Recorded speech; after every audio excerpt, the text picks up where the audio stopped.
If you enjoy the video, make sure you like, share, comment, and subscribe.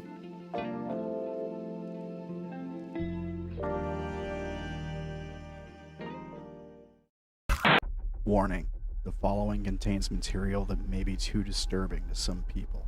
Descriptions of violence, mature situations, and adult themes. This is intended for mature audiences. Viewer discretion is advised. All right.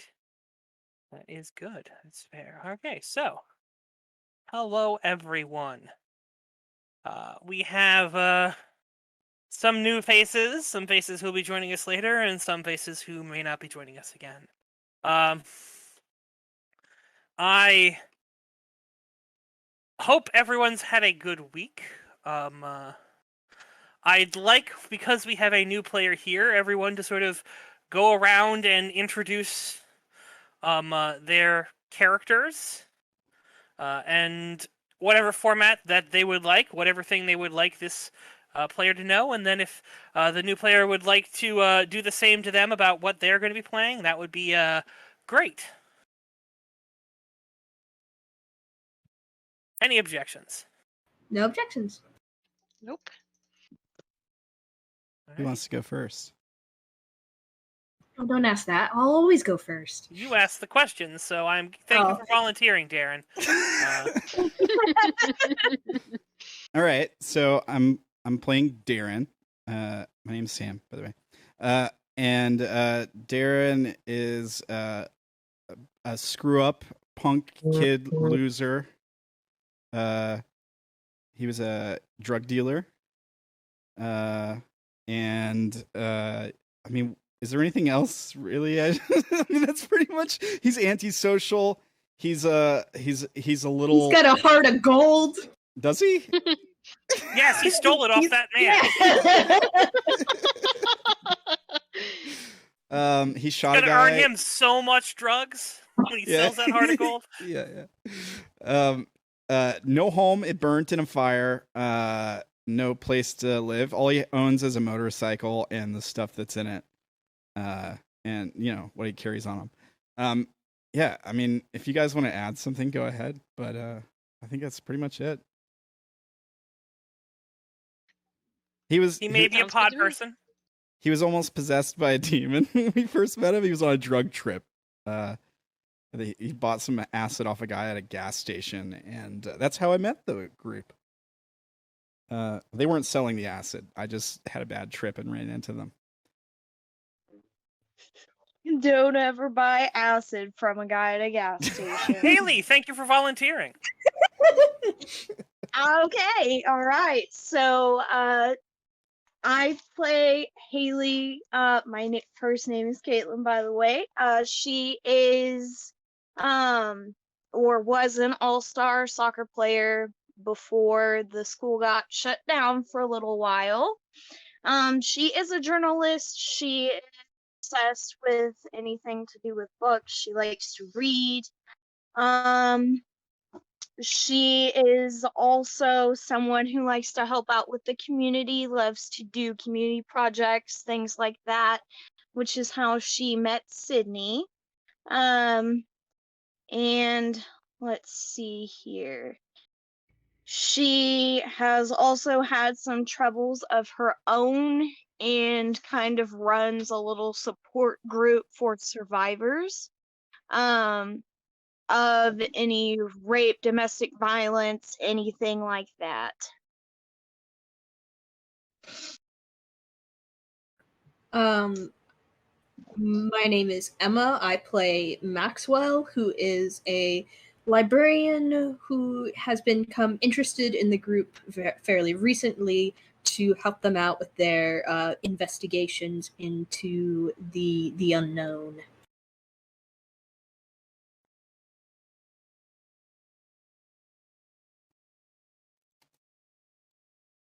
My name is Bree. I'm playing Sydney. Sydney is the reason for this group to kind of get together. She went to school. She's from New Orleans, went to school away from New Orleans, and has come back home. She was part of the Bellwether group, which is has its fingers in a lot of pies, and kind of behind the scenes type stuff. Sydney has always been interested in public relations, making sure that putting your best foot forward, those types of things. So she was actually assigned her first solo assignment within the Bellwether group was to fix this asylum that's in New Orleans. It's old, rundown, decrepit. So she is looking for volunteers and community service people to help with this, which is how most of the group has gotten together. Is she has recruited volunteers, she has voluntold people into helping her, and then something crazy happened, and Sydney no longer works for the Bellwether Group, and she is currently recuperating from a traumatic event that lost her job and all of her money and basically her existence as a person. So, yeah.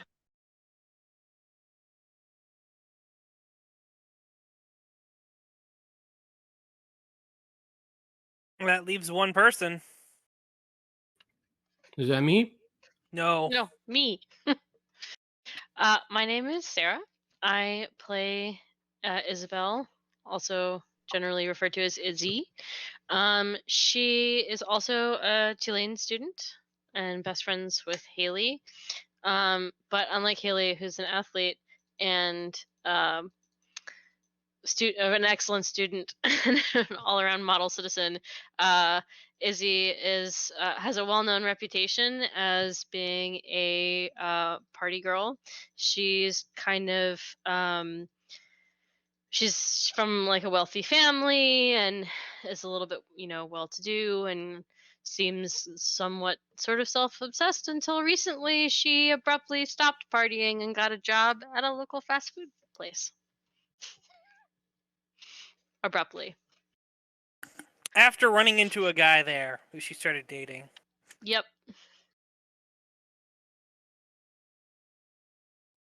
She's friendly and cheerful and likes to get drunk and go dancing. So that's Izzy. Indeed it is.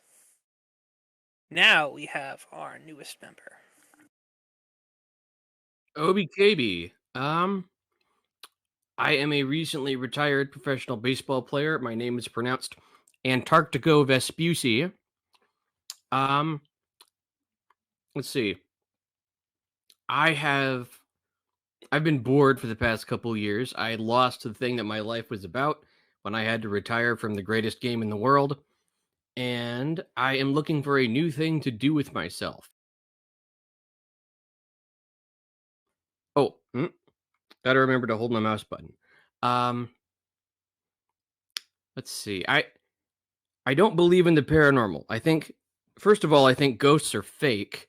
But something strange happened to me recently. I saw some lights in the sky that I couldn't explain.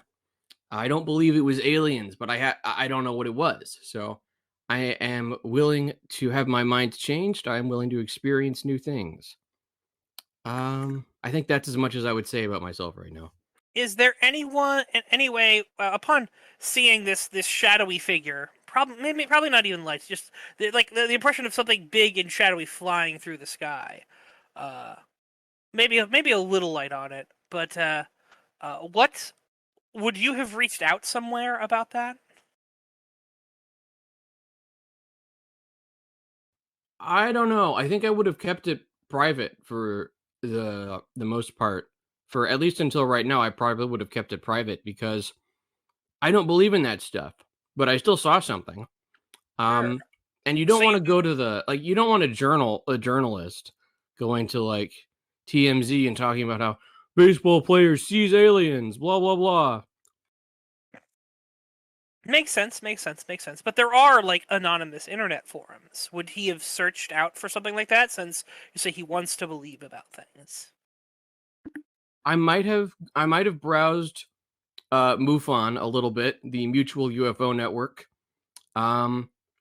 I might have read some of their forums. I might have read some of their magazines.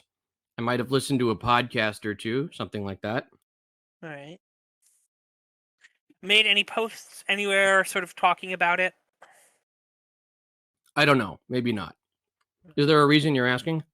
Yes, it's a thing I have planned to help you get in with the group. Well, then okay, yeah, I guess I did. All right. You would have. All right. So if you've posted out there, even if you're anonymous, you probably got a few people talking back to you, explaining several different things. One of them would have been a what's it called? Would have been a rather prolific poster on such things. As you figure out, a person by the name of, or not necessarily prolific actually. Mama Bear 33 would have been the name, who probably reached out to you asking if you were what you thought it was. Some X-Files shit, probably.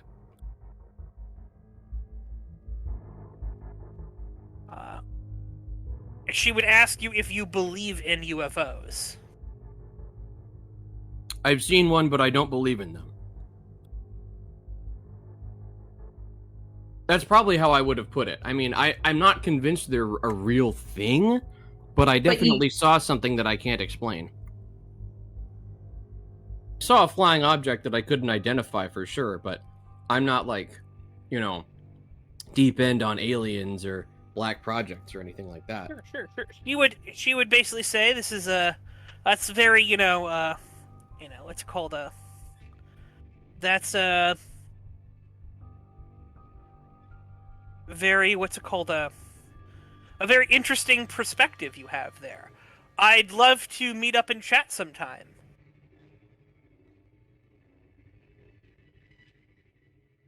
Maybe I have something that would change your mind. I don't like secrets, so I'd ask what this is about. I don't like vagaries. I don't like talking in circles. What the hell is this about?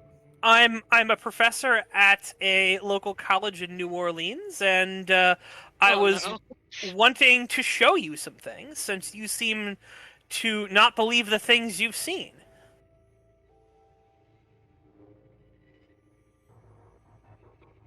Yeah, I would agree to go talk to them. I think. Sure. I wouldn't say who I am over the internet, but I'd go talk to somebody. That's fine. I mean, she's in New Orleans. You're in New Orleans.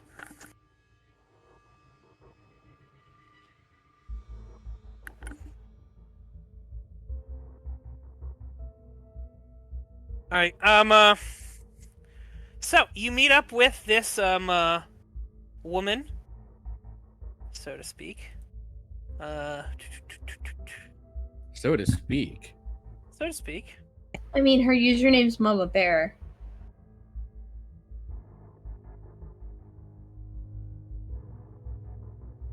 There you go. That's what she looks like. She probably asks you to meet her Friday evening. We're gonna say I need to pull up the calendar. Recent documents.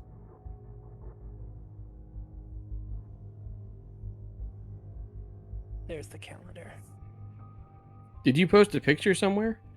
I did put a picture, but then I hit Control Z to. I see. On Roll20. I see.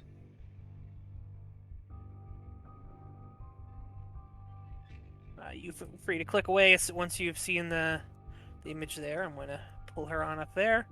Actually, I'm going to pull her over into this blank area right here for right now. So she is she's willing to give you what shall we say information. She just asked you that you meet her outside of Tulane University. Tulane University is currently closed right now, but I mean, she is a faculty member, so she can get you in. It's no problem. It tells you where to come to meet her, and then how would your character have gone up there? Oh, and also probably said that this is happening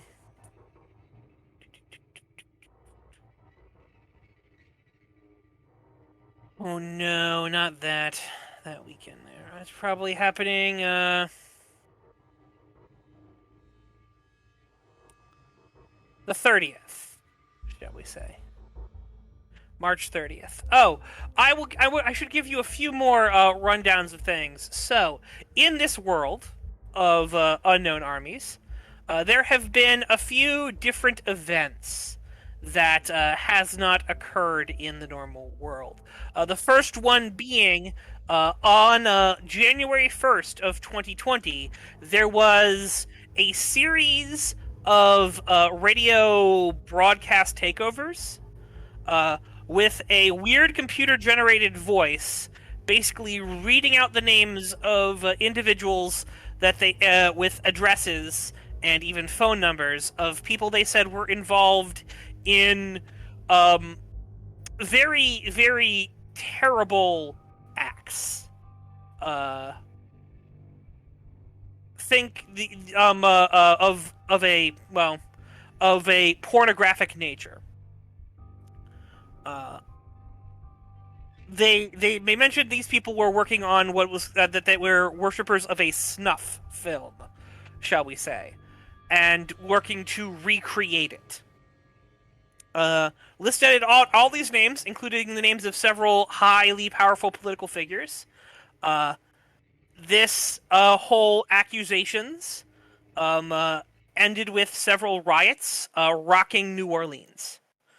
And several of the people ended up dead or otherwise leaving the area. That would be bad enough if it wasn't. Hello, Naomi. Shalom in Slicha, meaning peace, and I'm sorry. It's okay. So that would have been bad enough if it wasn't for the fact that on January 16th it happened again. This time condemning fast food, saying it was poisoning the people, that workers in the restaurants were putting things to tamper with you inside the food, that you could not be trusting of anyone that was working in the fast food industry. In fact, the whole thing was built to poison the people, and they should all be torn down. There were again riots. Several places got smashed up, and several places got burned down. There was a huge riot outside of the Popeyes, but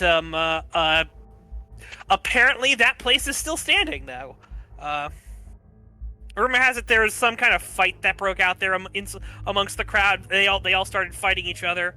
No one really knows what's going on. That didn't end there, though. Of course, on the 31st, this person, calling itself now the Voice of the People, put out another broadcast excoriating organized religion. Of course, by this time, a local pastor by the name of Father Thomas had sort of stepped up and tried to calm people down and sort of put out the counter message that many of the people in the first broadcast were not involved in the things that were said about, and it's been proven that fact. And that even if they were, that we need to let justice work its course, and we need to try to calm everything down and make sure everything stays sane. And for that, he was basically the city gave him a interim justice of the peace for his work to try to quell everything that was going on here in this time of rioting. Because one of the other former justice of the peace was one of the people who ran away. Like, he was worried about something. So they had a open position, and they decided to fill it there.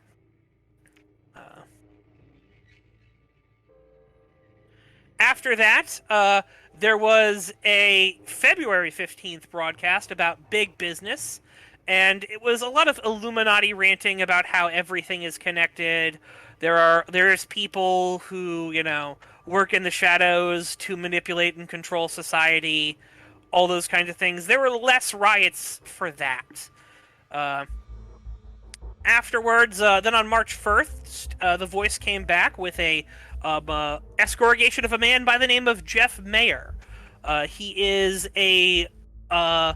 rumored to be the leader of a street gang in New Orleans calling themselves the 33rd Street Boys.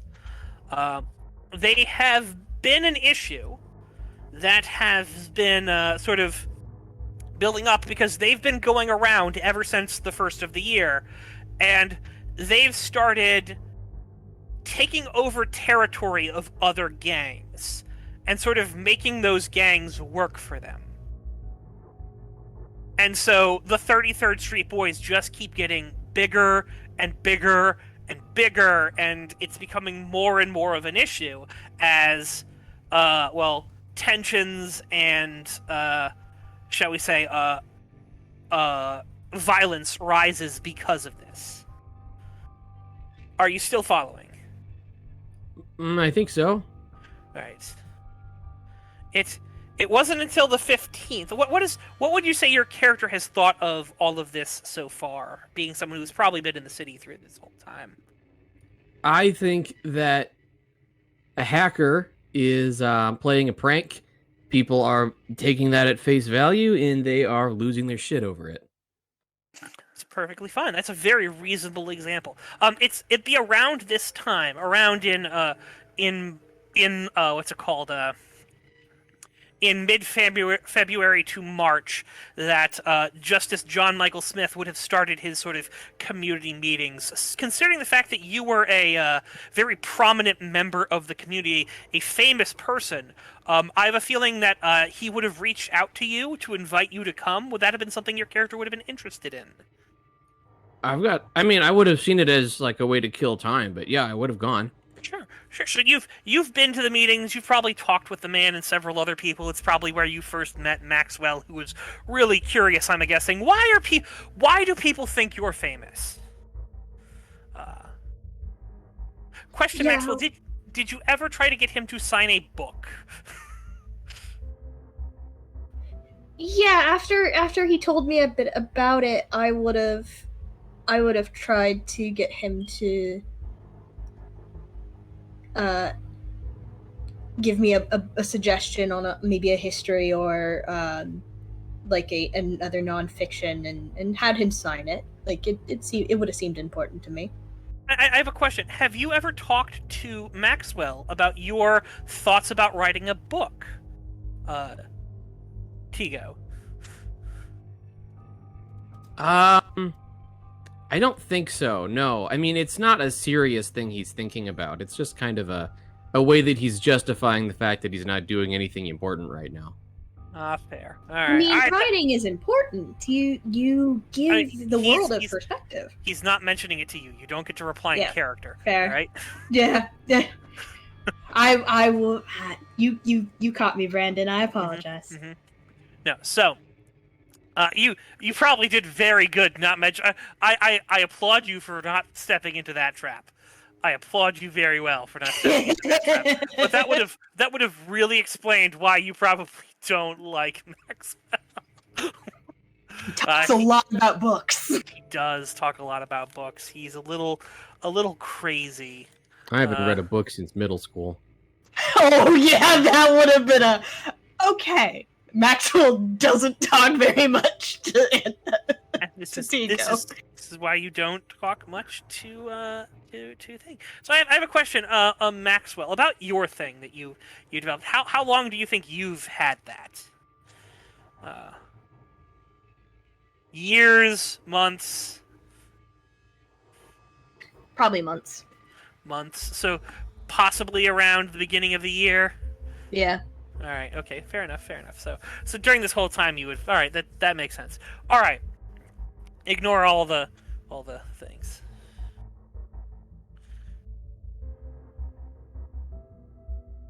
So he you would have known Maxwell. You would have also have met a few other people. You would have probably met a man by the name of Mr. Saturday. He is someone who runs a local nightclub called the Smooth Criminal, and also has a sort of voodoo emporium pawn shop area called Madame Laveau's, I believe.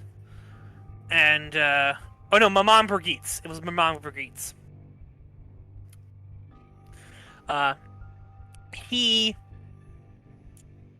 probably offered you all sorts of deals for signed memorabilia if he wanted to offload it. Would Tigo have taken him up on the offer? I'm not selling any of my personal stuff, but if he wants, no, if he's asking for like, I want the stuff in your closet, no, I'm not giving him that. Fair. He might have asked for you to sign some things then, for some cash, or possibly favors if you wanted to say that you owe this man favors, or this man owes you favors. Yeah, that's fine for sure. All right, so he owes you some minor favors for you signing a few like baseballs and other things like that he can then pawn on off, and it's just like, here, normal baseball, I need you to sign this. Great.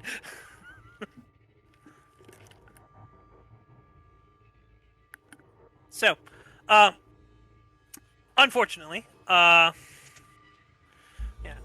than that, you probably met a man by the name of Mr. Lewis. He was a sort of a dance teacher at the community theater. Decent gentleman. Had a little weirdness about him, but wasn't too much. Probably talked to you a little bit about the old days of baseball and all those sorts of things. Would your character have engaged this guy, or would he have blown him off? I would have talked to him if I had nothing important to do at the time. I mean, how engaged do you get with these meetings if you said they're just here to kill time? Are you fairly engaged with them, or are you just sitting in the back? I'm paying attention. I'm paying attention. It depends, though. I mean, without any examples or anything, it's hard to say how much. Yeah. Well, I'll give you some examples of the things they talked about. They talk about the various plights, various street crimes, the growing a lot. There's been a lot more talk about the 33rd Street Boys and how much of an issue they are being. That seems to be a main concern that Father Thomas has. Admittedly, you all go in. All of these are held at a local barbecue spot called Moogie's. It is the best damn barbecue that you have probably ever tasted. Moogie is a rather large gentleman, but does he know how to cook? Anyway, other than that, after this, you would have heard. There would have been a message on March 15th. It would have been the first message that I actually have here to play. What does your character think about Moogie and Moogie's barbecue? Does he eat a lot of Moogie's barbecue, or does he just try to keep in shape still? Oh, I'm definitely keeping in shape. Yeah, I'm not letting go of that just yet. So you don't have all right. That is perfectly fine. That is perfectly fine. Do you partake a little bit, or are you the one person there who never eats his food? I can eat once in a while, but not like I'm not eating a lot. Maybe an appetizer, but not a lot. That's fair. That's fair. Right.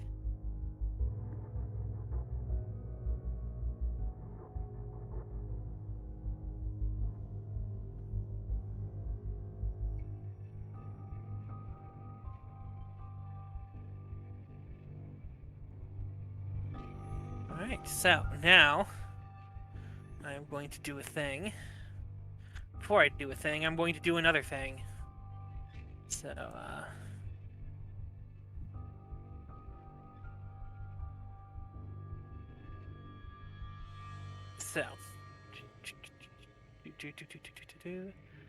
I make noises when I'm doing things. Naomi, 1 second. Would you care to introduce your character to the new player? Well, Naomi is quite literally the bitch of the group. she's a 19-year-old, which means she's the youngest, and she has to deal with her parents. She loves to gossip and is always on her phone. She has a little squad of girls that are always giving information to her because she's like the queen bee of the school of when she went to school. And yeah, she's just the one that's going to be making snarky, rude comments. All right, that's great. So, I should have put up background in there. Tigo, I'd like you to adjust that so you can definitely hear the music, but it's not too overpowering, if that's all right. Yeah, sure. All right. Should be just background. Just make sure that it's not turned down. I just don't want to blow you out because I'm going to play something else here that I'm going to do. Sometimes I play audio through the thing, so I use rhythm in my Monday game, so I know about it. Ah, all right. Well, Cool. so here we go. Greetings to you all. It is I, the voice of the people. Can you hear Though the that message? has now become a Yeah. contentious topic of discussion. As many of you know, a broadcast claiming to be me has been uncovered, released. 1 second. That's not the right one.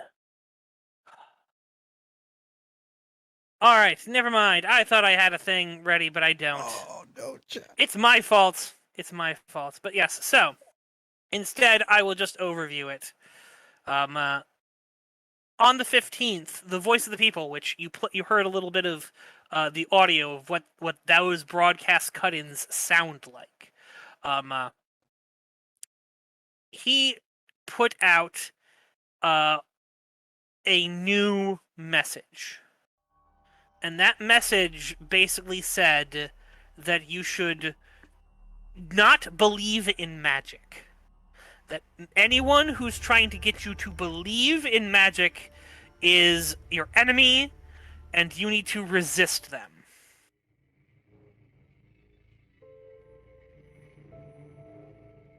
Cool, makes sense to me. Sure. All right. He claimed a whole lot of stuff there, and then now, of course, we are in March. Things have started to shut down. Lockdown has started. There's apparently some new, what's it called, the disease coming in. But in a few months, it'll all be over, and we'll all be back. You know, it's just a few months to flatten the curve. That's what we have right here. Now, with all of that said and done, I'm going to move you back. You've basically aware of everything that happened except for, I suppose, a few minor things. So that shop of that guy who you owed a couple, who owed you a couple favors, his store burned down a couple days ago.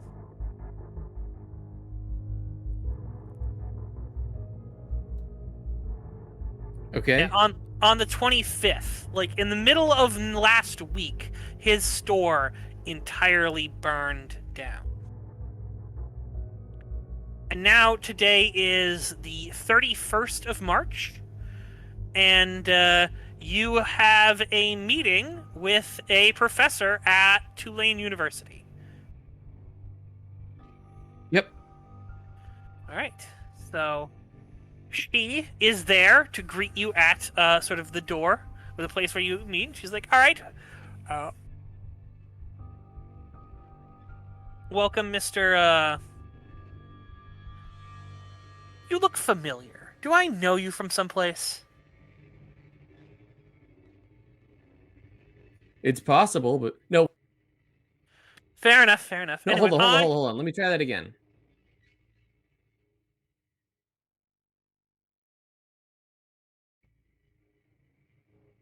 It's possible, but probably not in your case. Character voices, love it. All right, yeah. So he says, all right. Oh well. I mean, you look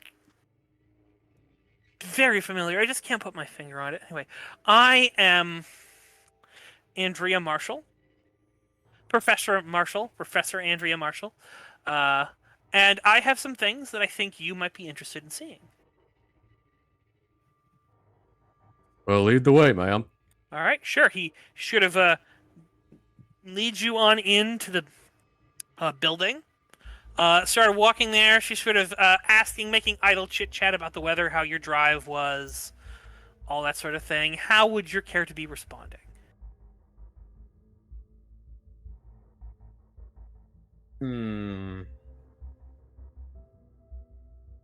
One word sentence is probably just sure is. That's fair. Well, that's Not how much it of a is, you small know. talker. It's fair. That's perfectly fine. So you get to the door to her office, and she sort of stops there. And goes, so tell me, right? What you told me? What was it that you said? That phrase you said about the thing you saw. Impossible lights in the sky. A tremendous shape that blocked out the stars.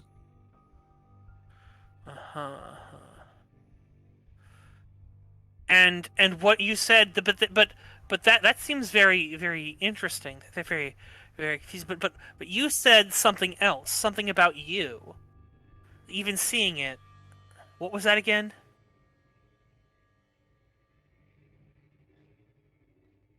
I have no idea. The thing you said to the chat room. I've seen it, but I don't believe it. Oh, yeah. I know I saw it, but I don't believe that kind of thing exists. She kind of smiles and opens the door. And she's like, "Well, come on in." And she sort of steps on into her office. It looks like a normal office. Okay. Are you stepping on inside? Yeah, I'm stepping in. All right, you step on inside, and she sort of gestures to a chair, and she closes the door behind you, and like has you seen? It's just an office, and she goes, "All right, so is this? Have you seen many other strange things in the night sky?" To be honest, ma'am, I try not to look up anymore. Oh, does it scare you? It felt like something I shouldn't have seen. Mm-hmm.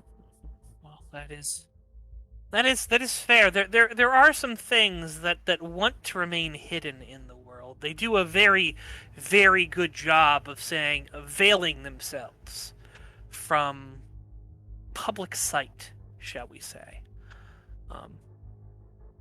But if you're keen-eyed enough, you can point them out. The question I have to ask you is, you say you've seen it, but you don't believe. Is there anything that would make you believe?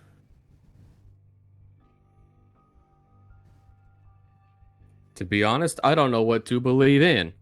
I know that kind of thing ain't real. There's nothing that big. Fair. Nothing that flies like that. There's also distance. It could have been a lot closer, you know? It could be just human-sized or something if it's a lot closer. It was far above the tree line. I know it was big.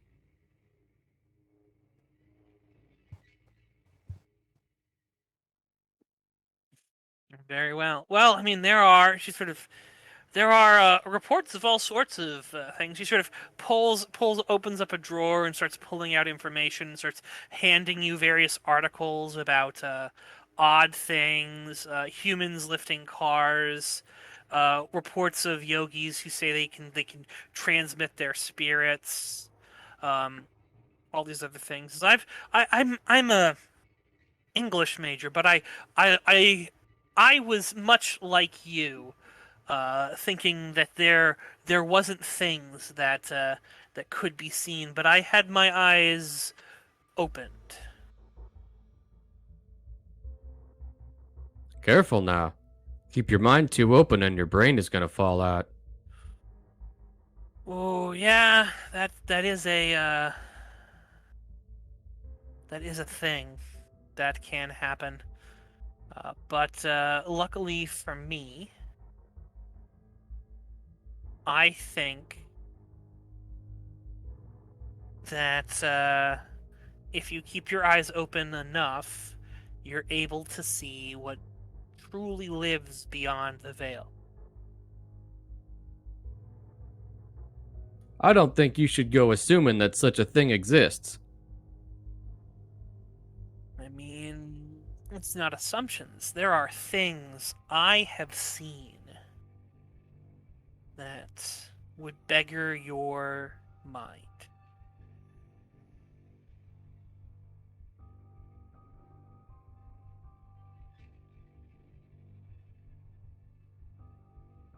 Would you like to see them? I have a feeling you're going to show me either way. No. I mean, you can walk out that door right now if you want, and I'll stay right here. But if you want to see them, I can show you things. I'm going to check my watch, and I'm going to rub the back of my neck, and I'm going to say, I'm already here. I suppose I might as well. Sure. So she pulls out a videotape of a well, it's a very what's it called, famous incident. It's you've heard of Liliana Rose. Now, for those for you and others who may not have forgotten, Liliana Rose was a very famous singer who threw herself off of a building in California on New Year's Eve a few years back. Before she did, she pushed her boyfriend off first. According to all the records, he was abusive and manipulative, and she had enough, and so she pushed him over onto the several into the deadly drop below. After that, as the television crews around her appeared, and so did a whole bunch of other people. She sort of performed a little bit of a song for herself, and then she jumped off the balcony herself. And then everyone went crazy. Would your character have been in New Orleans at the time a few years ago, or would this have been before his New Orleans time? If it was more than 2 years ago, I would have still been playing the game. Okay. So you were still playing the game. What were you doing on New Year's Eve, say, 3 years ago? Near the end of your career. Probably when you were thinking of tying it all up. That's a really good question. I have no fucking idea. I don't know what I was doing on New Year's Eve ever. Let me think. Probably if you were well known, you were probably at somebody, either a buddy's or a sports related acquaintance. Probably. Yeah. Some kind of party thing, and there was probably like one of those big silver balls, and it explodes, and it's full of champagne or whatever. Sure. So when you started hearing at this party that there was something going on, also would this have been in the United States? Probably. I mean, right. Yeah, I think so. Right, so, West Coast, East Coast, Central. It doesn't matter. All right. Let's say you were on the East Coast, in New York City. Big view of Times Square. You have your own TV screen. You're here in a skyscraper, probably licking some wounds from probably not your best season that you've had. And people start talking about the performance that is coming on in the video. Would you have gone and watched this lady standing on the balcony through a screen that was being broadcast to several different television channels? Or would you not have cared? I would not have been interested, but I would have turned. But if someone talked about her like jumping off, like, oh, look at that, she's up on the edge or something, I would have turned to watch the part where she fell. Okay. So as you sort of hear the song coming there, you turn to watch her fall. And Second, I need to look at your sheet. How many marks of unnatural do you have? Only one. All right. So, this is where your character freaked out. Because you were fairly certain you saw her disappear as she fell. Would your character have gotten angry and started smashing things, run away, or just frozen in place? I would have stayed focused on the TV. Alright. So your character froze in place as the world exploded around you.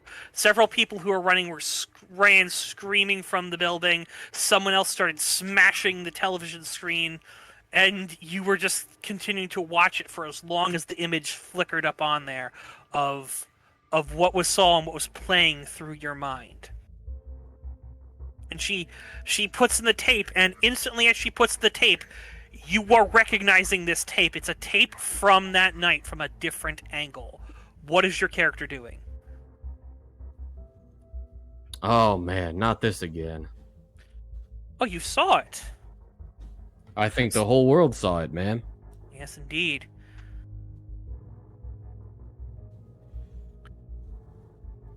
Shall we watch again, or would you rather not? Is there a point to all this? I mean, what did you see that happened that night? I'm afraid I don't know what I saw.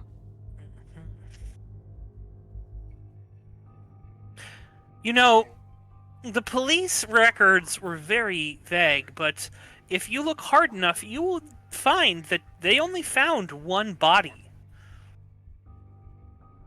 at the end, at the bottom of the tower, at the bottom of the hotel that seemed to have impacted from a great height. There were other people who had, stumbled and died. The riot there was immense, much like in New York. Anyone there was in for a time.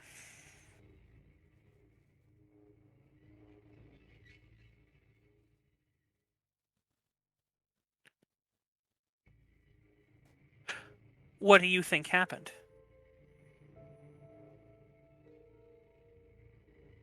Well, I'm no detective, and I'm only a professional at just about one thing. But I've got to say, was this person a celebrity? Oh yeah, no, she was world famous. Like, everyone loved her. She was known for charity events, all that stuff. Writing sappy love songs and things like that. Or maybe not sappy, but yeah. She had a band called the Rosechilds. Her name was Liliana Rose. Okay. I think it's possible that the people around her might have manipulated just a little bit about what the public knew about the way she died. It's certainly possible that the rest of us didn't get the full story. Oh, I'm quite certain that we didn't get the full story. People have connections, There's a certain thing about being a celebrity. You can make the police and the news say a couple different things than what they would have said for real. The report might say that no second body that her body was never found, but maybe it was, Just because the report doesn't include that information doesn't mean that there's nobody who knows. Or maybe she survived. Maybe she fell. And now she's still around. Somewhere else. You mean like, the king? The king? That's a very, interesting name. What do you mean when you say the king? I'm talking about Elvis Presley, ma'am. Oh, that king.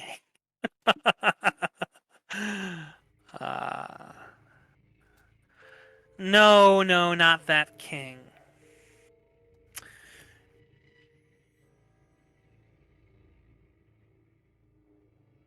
I thought for a second you meant the true king, but it's fair. I'm sure you'll learn in time. If not, I think Well, it's going to be very, very hard on you. But anyway, she sort of pushes the sort of stack of papers to you. If you'd like to take them, you can take them and look through them at your leisure. I don't mean to keep you here longer than you wish to be. I will politely flip through them, pretending to read, because I haven't read a book since middle school. I don't really do that anymore. Perfectly fine. And I will thank her for her time and head out the door. All right. So you walk on the door and you walk down the street and you get into your car. It's exactly where you left it, and you drive on home. Where does your character live? What type of place? Probably a high-rise apartment in a slightly richer part of town, I guess.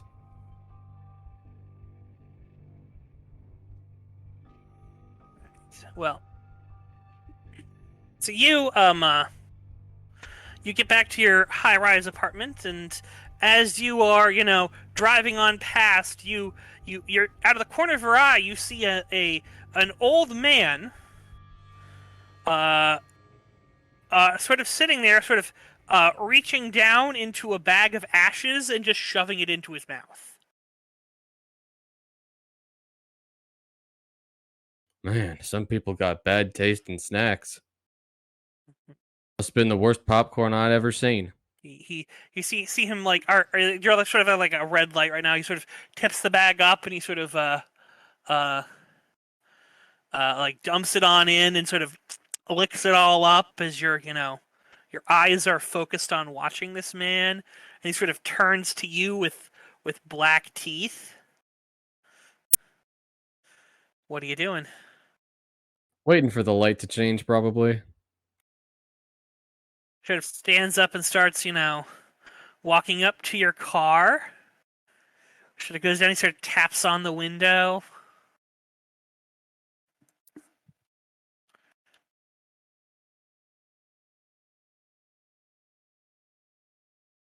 Tap, tap, tap.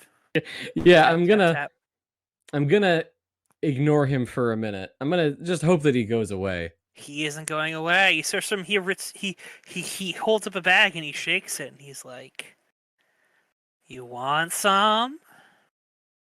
It'll change your life." Gonna have to ask you to fuck off, sir.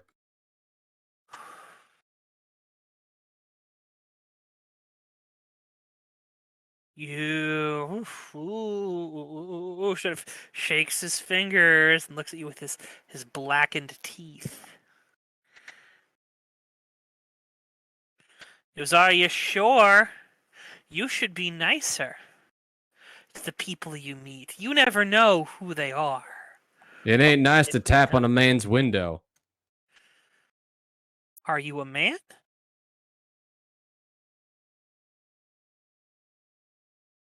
Gonna honk my horn and shout at the car in front of me. Hey man, let's get a move on. Car doesn't even respond.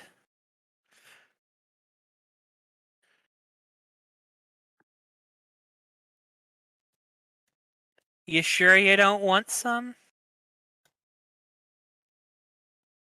I'm entirely sure.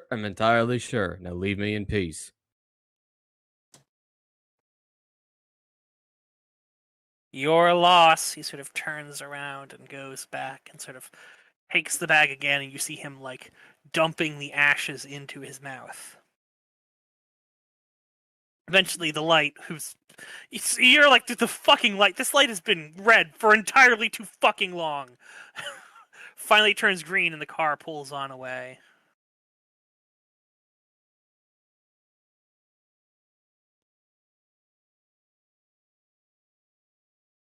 What are you doing? Oh, I'm proceeding through traffic. I'm not going to stop at the light. Sure. You proceed on. You keep it on going, and then as the next light comes up, you see a group of kids start coming over, and they start what's it called? Blockading off the street with cones and Or actually, you see a guy coming in and he's sort of blocking off the street with cones. God damn it. It's a young African-American gentleman. I'd like you to roll me knowledge. Okay. So I press the ability roll button? Yes, unless you have something that would substitute for knowledge, which I'm not certain you do. I'm pretty sure I don't. What are you rolling for? Recognizing someone.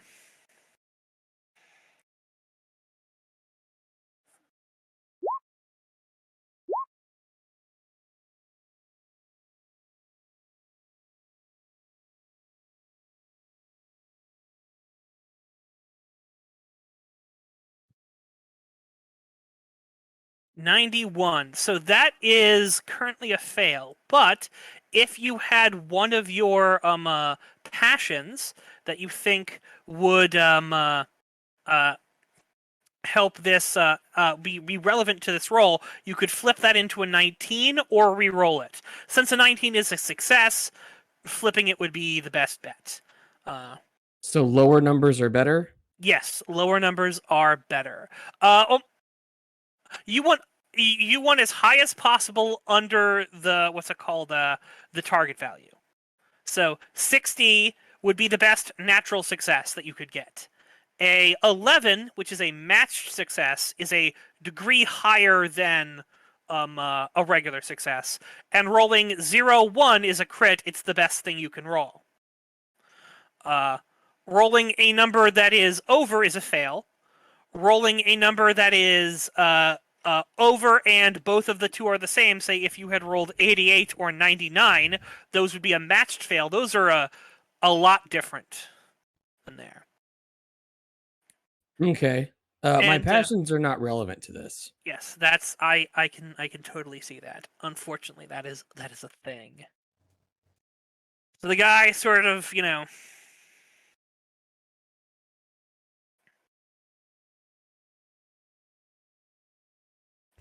he's there, he sort of blocked off the street, and now there's nowhere that you can go, as he sort of just stands there and sort of looks at you. He goes, "You want something?" The hell you doing? I own this city.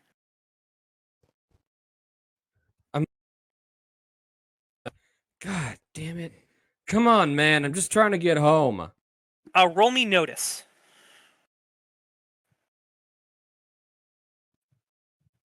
Okay, so here's a situation where I can use an ability, and I would have a very low chance of succeeding. Or I could use an actual ability, and I think it would be better. Yeah, it's up to you to decide which one you want. If you fail this roll, like if you roll another 91 and it's a fail either way, you'd get more with rolling the other one because that might go up, or probably will go up.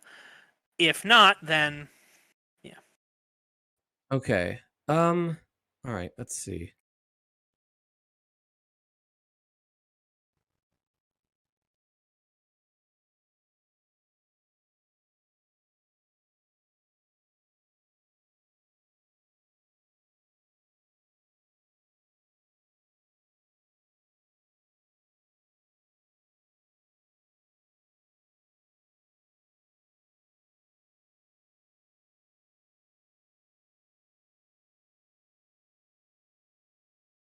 I think I did that right. Maybe I didn't.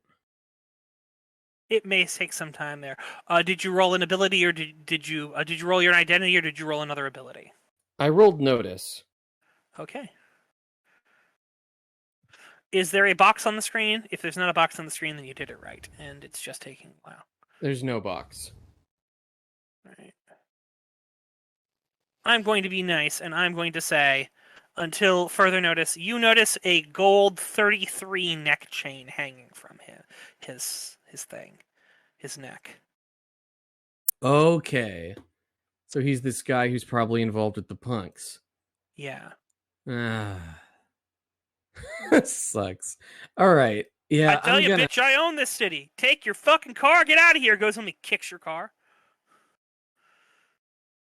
Yeah, okay. I'm not going to make this worse on myself. I'm going to turn around and find some other way to get back home. All right. So you turn around and you drive on home, and as he goes like, "That's right, run, pony, bitch."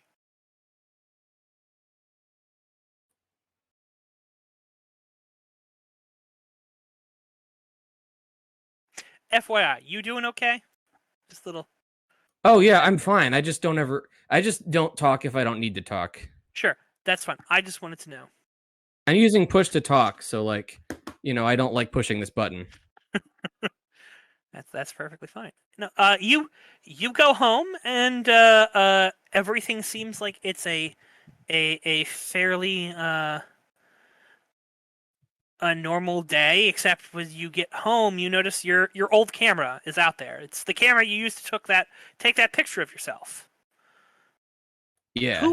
Who taught you how to like take old pictures and develop them? Was that your dad or Probably the internet. the internet? So is it something that you've been learning since you've gotten there? It's not a big deal to me. It's just something I thought would be fun to kill time with. Okay, I'm gonna assume you have like a dark room set up in your probably very expensive apartment, and it's nothing for you to set up an area like that where you could do your own developing and things. Yeah, that's fine. Yeah, sure, that's fine. So yeah, no, you've got there, and you can sort of see it there. It's sort of saying you don't remember leaving it out there, but it's got a roll of film in it. You can tell. Maybe you forgot it. Okay.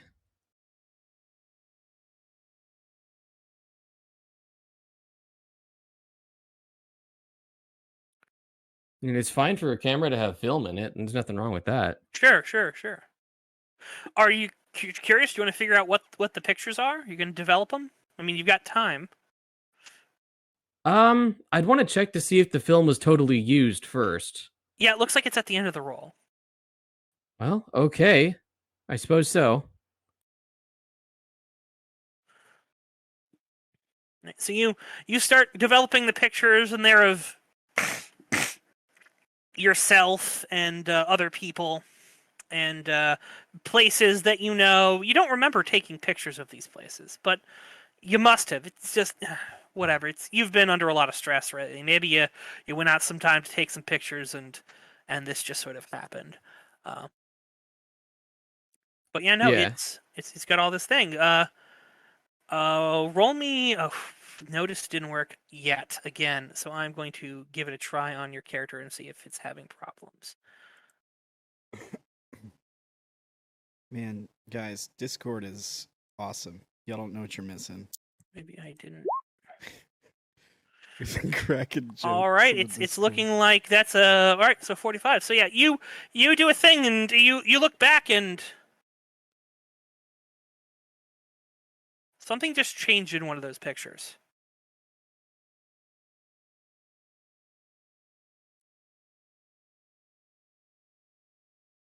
It was one of the stores. You were developing it, and it was a store, like a store that you went to a lot, and it had the open sign in the doorway, And now you've looked back, and the sign says closed.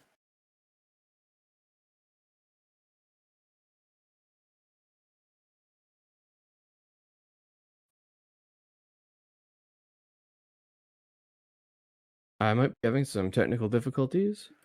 Okay. It's crashing for me right now. Give me a minute. Sure. It loves to do this.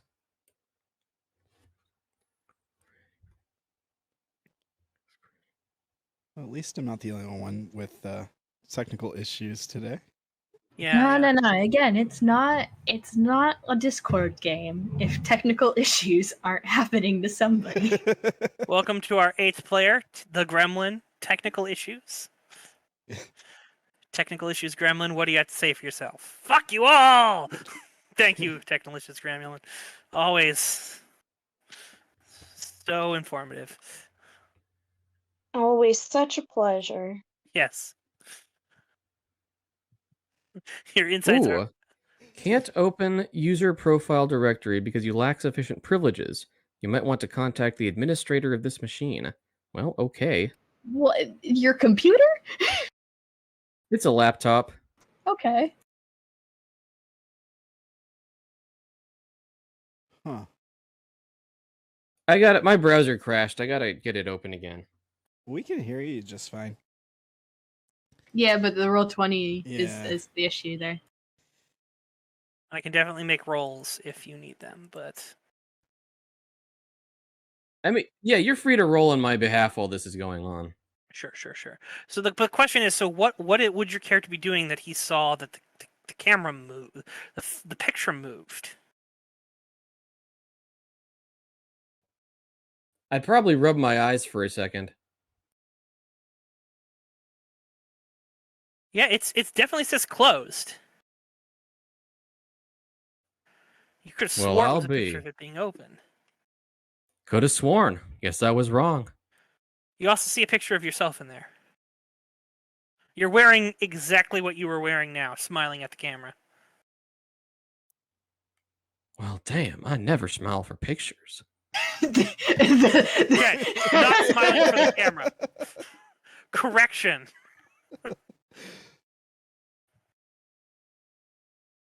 The weird part is the clothes.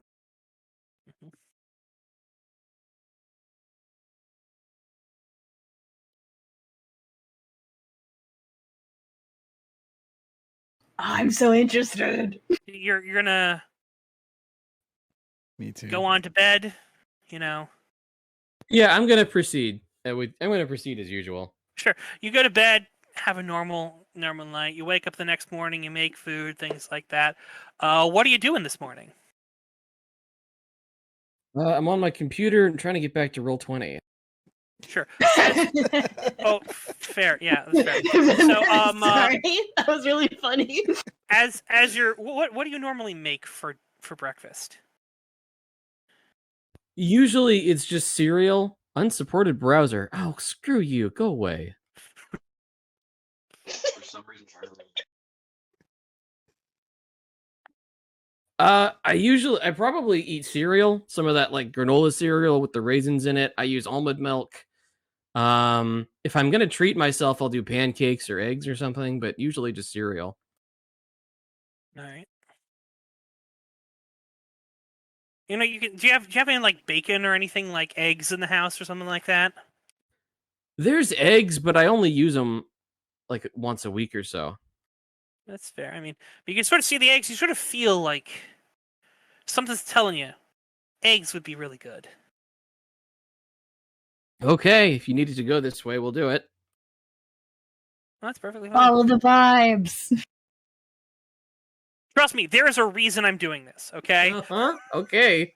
Sure. There is a reason I'm doing this, and there's a reason that only you are getting screen time right now. Yeah. Okay. Eggs is fine. Whatever. All right. So yeah, you know, you go to make your eggs, and your cell phone rings. Put the eggs in there, scrambled up on them. Do I recognize the phone number? No. Oh, yes. You're not sure.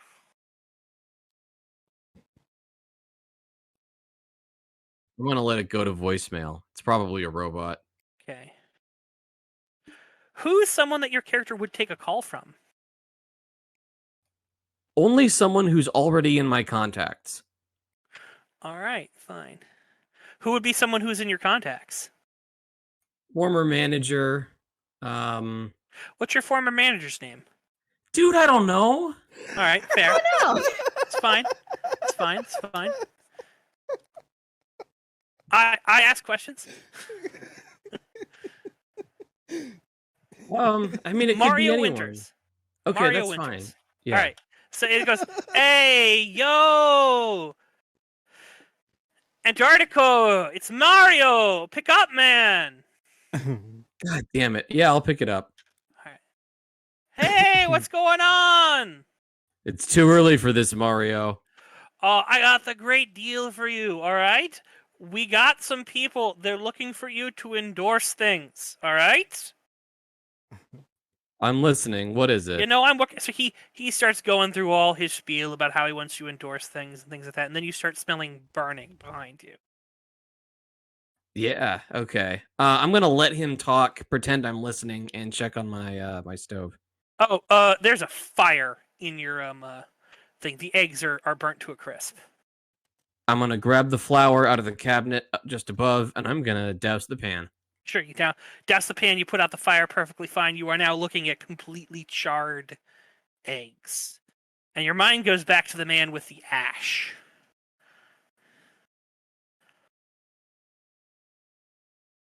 Little freak. Damn it. Is I guess everything it's okay? cereal after all. Yeah, Mario. You know I don't like to talk this early. Oh, fine. I'll call you back later. All right? Line goes dead.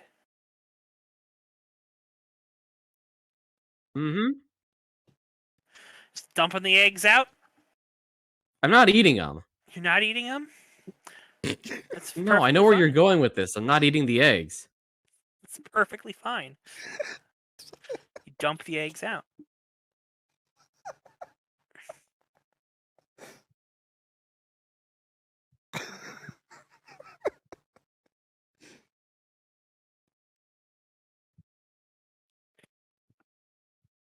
And you hear a sort of a voice turn on in the corner. Hello? Check my phone, see if it's still running. Can you hear me? I'm gonna stick my head out the window. Maybe someone's being loud in the street. Mr. Vespucci, I'm over here. You see a little radio that... A radio? If you have a radio, you're not certain you remember the radio there. Okay. Mr. Vespucci, can you hear me? Gonna unplug the damn thing. The radio still turns on. It goes, Mr. Vespucci, we need to speak. I am the voice of the people. Ah, shit. Not you again. Indeed. I have reason to believe that you are under great peril. I have reason to believe you're a public menace. No, I know the truth. And the truth is, ignore it. Ignore all of them. Smash your camera. I don't know you, man. Get out of my house. I'm just here. I'm just looking out for you. You can only believe in the things that you see, and nothing else. Are you done? Get out of here.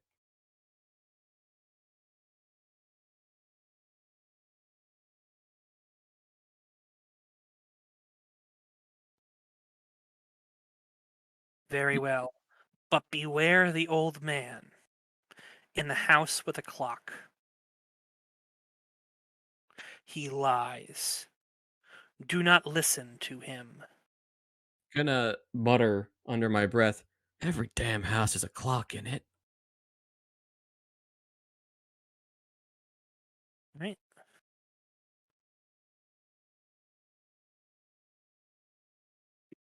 Does Antartigo run? Does he exercise? Things like that? Yeah, I stay in shape. Sure. You know, you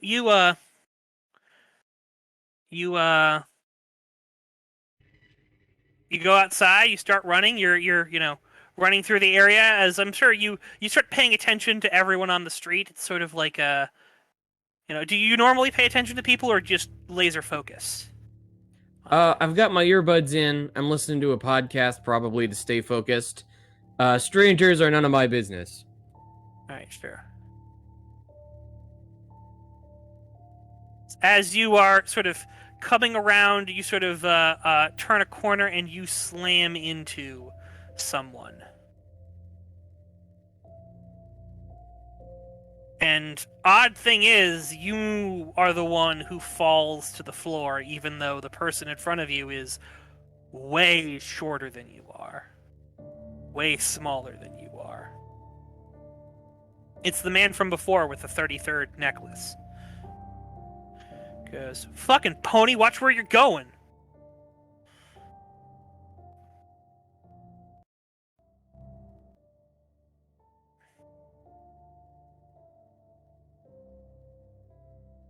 Yeah, man. Sorry, my bad. I'm gonna turn around and go the other way.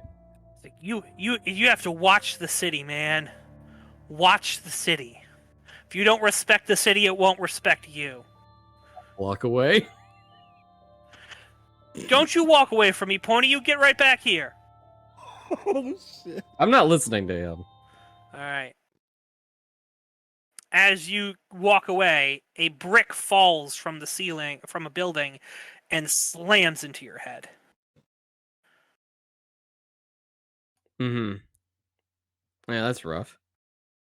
How do you react?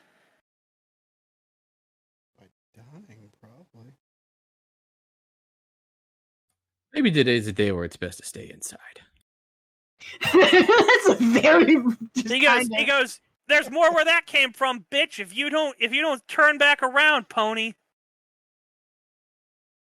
You get a vague sensation that running and hiding isn't going to save you from this guy. In fact, he seems to said that he's the one who just did that to you.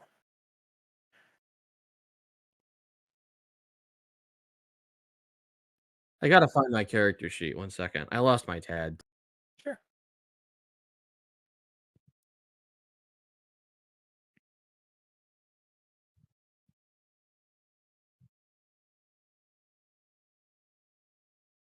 Well, okay. Let's see.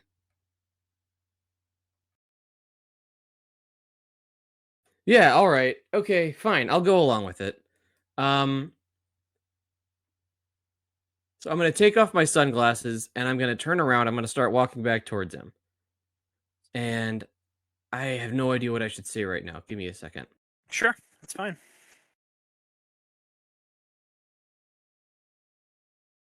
I don't know what your problem is, man, but I think you might be better off chilling out. Nice You're my day problem, outside Pony. today.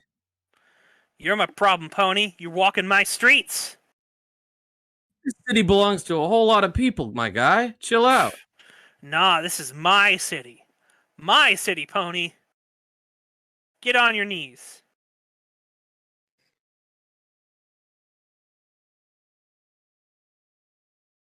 Mm. You're talking real big for someone I don't even know. You don't know me? I'm the king of the city. You keep saying that, but that ain't your name. You know my name. It's on the tip of your tongue. Everyone knows my name. I'm sorry, guy, but you're not as big as you think. Neither are you. You think all of your hiding's gonna keep you away from the world? You won't open your eyes. You won't see. Dude is talking nonsense. Yeah. I'm trying to think, like, is there anything useful I can say right now, or is this just a sequence where it doesn't matter what I do? Let's see. So let's see. I'm a skeptic. I'm always confident, and I'm a professional baseball player. I don't know if. Let's see. I don't You know. could try to fight him. You I'm not don't gonna- know what's going on. Yeah. I'm not going to try to fight him. There's no reason for me to do that. Absolutely not. Sure. That's not how I solve problems. Because if a celebrity steps out of line, then there's a lot of trouble that comes from that. Oh yeah, no. Totally makes sense. Like if I really knew what was good for me, I would never go out in public at all. But that's not how I want to live. So like I don't know. I mean, so I have connect, but this guy's not going to do that. I have fitness, I have notice, but all of these are worse than all of my identities are worse than my abilities anyways. Using them and failing gets you improvements. Yeah, but failing means that you might just get killed though. This is a highly lethality game, but I try my best to moderate that. Now, if you do something stupid, I mean, If you stand in front of the tank will run you over. But Yeah. I haven't played this, so I don't know what the what moves are reasonable to make right now. So let's see. you could try to coerce him, which would be the attack thing in red under there if you want to attack that meter normally. Or if you have a move that says coerces something. That's not a fight I can win. It might not be a fight you can win. In fact, there might be things going on here that your character hasn't clued in on that I'm trying to slowly clue you in on. Yeah. I said there was a thing to you. You're okay with a thing happening at the beginning of game. I'll say this is the thing. Roll me notice. Would you like me to roll notice if you can't do it? I can. I'm gonna make another try and see if it works. Sure. I don't have the ability buttons anymore, so I'm gonna look for those. Oh, click on your portrait, and then it should appear in the top left. Okay. Of the screen. In fact, you have to have your portrait clicked in order for it to work, because it's going to reference to the token that you have selected when you do an ability roll, which is connected to your character sheet. Yeah.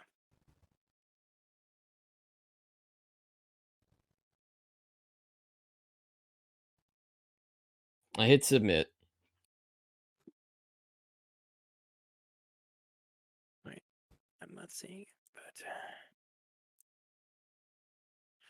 I'm going to do the notice roll also, see what's going on.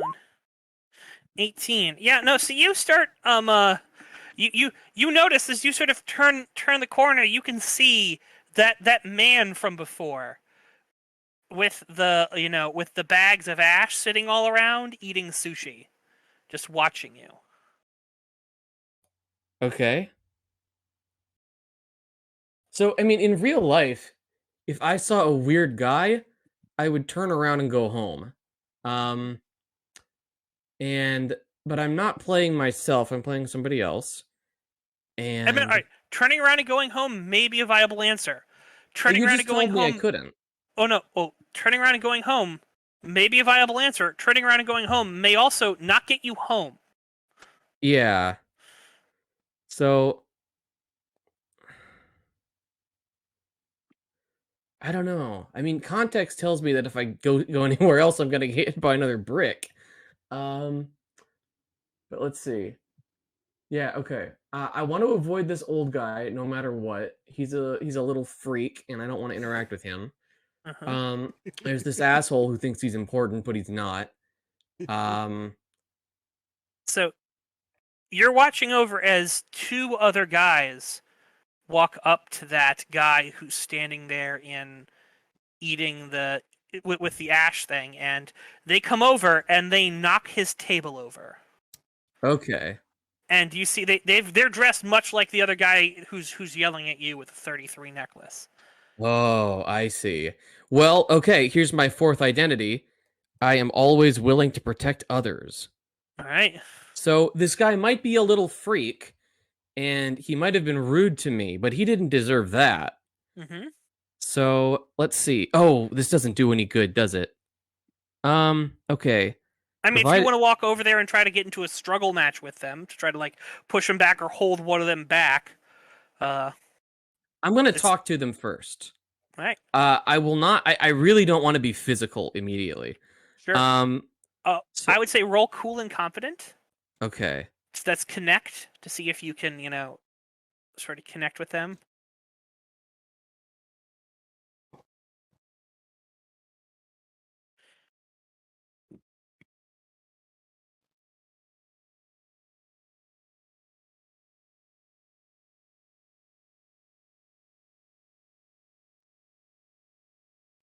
It says any bonus or penalty. Should I ever put something in that box? Yes, if I tell you you have a bonus or penalty. Okay. Just hit 0, and then it'll work. All right. All right, that can be your obsession for now. All right. So cool and confident is technically your obsession for now. So you could flip that to be a 7, and that's a success. What's the cost of flipping it? Nothing. An obsession always lets you flip. Okay. I mean, yeah, I guess I'd do it then. Sure. Yeah, or if you wanted it to be a fail, you could leave it and then it'll increase at the end of the turn. No way. I want a success. All right. So you succeed as you're yelling at them, and you sort of get like one of them to turn around to you for a second, and then you see the other guy who was like pushed on the ground, basically just turn around and look at the person who pushed him, and immediately the person who pushed him bursts into flames. Oh, okay. Maybe he doesn't need my help after all. Yeah, no, as you're trying to get involved and do all this thing, you see the guy burst into flames. And then you see the what's it called? The other guy with the brick sort of, like the other guy goes, "Oh, fuck you." And then you see another brick just fall from one of the buildings and slam into the other guy's head, and he turns around and he points his hand at the other person, who seems like he doubles over in pain as if something had burst a light inside of him. Oh, wow. Yeah, this is none of my business at all. I feel like one of my abilities should Don't be... run. Don't Yeah. run. This is normal. I feel like one of Watch. my abilities should maybe be I am keeping to my own business. Maybe. Possibly. So you Yeah. hear a voice inside your head. It's the voice of the people coming from a radio on the side of the building telling you not to run. Don't run. Don't react. Just watch. I'm going to be cool and confident, and I'm going to do nothing. Watch. As you do this, he tells you this is nothing. There is nothing going on here. This is all fine. And as you do this, you sort of feel a sort of calm and a stillness come over you, and a power. And he sort of says, now, as you see, the two of them are there sort of attacking each other. And you get the sense that you can choose which one of them you can stop. So which one of them are you going to stop? The old guy and the gang members? Yeah, the old guy and the gang member who hit you with a brick. You can stop one of them because they are basically just fighting back and forth. You can cut off the power to one of them, or maybe both of them if you want. Oh, okay. Let's see. So the old guy's a freak and I don't like him, but the other guy threw a brick at me, so I wonder. Or you do nothing and just keep the power inside of you. On one hand, this is maybe a chance.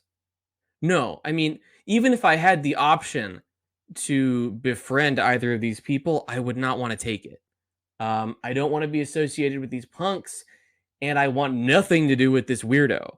So I am not going to intervene.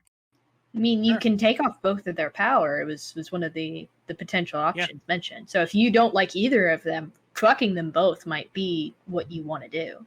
I guess so. I guess maybe that is the way to go. Yeah. So I think you that's what sort I'll of do.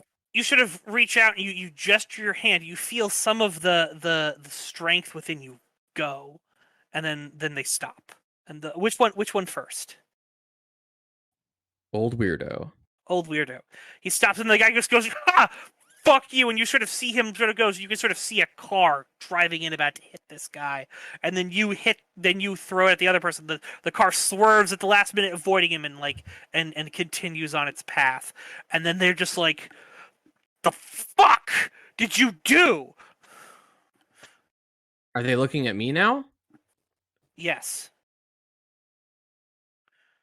Goes, you have power over all of them. Deny them their truth. Deny them that their reality exists. Stand tall and you will be stronger than them all.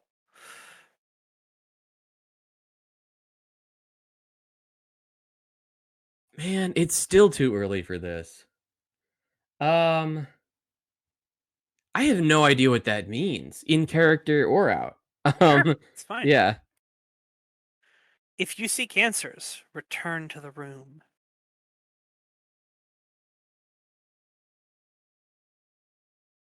Return home, and we can speak. I guess. Fine, I'll do it. Whatever.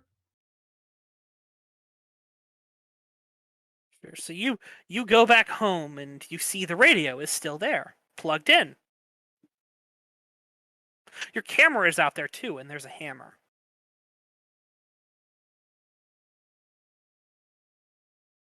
If you've got something to say to me, spit it out. No riddles, no roundabouts.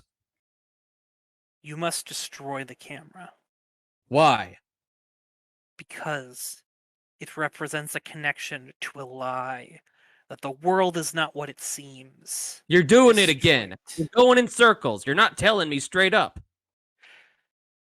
I am telling you straight up. This is the truth. You must embrace it. You Can't must say. open your eyes to see it. You can't say this is the truth. What is it? Say it. This is the truth. What is Reality is the truth.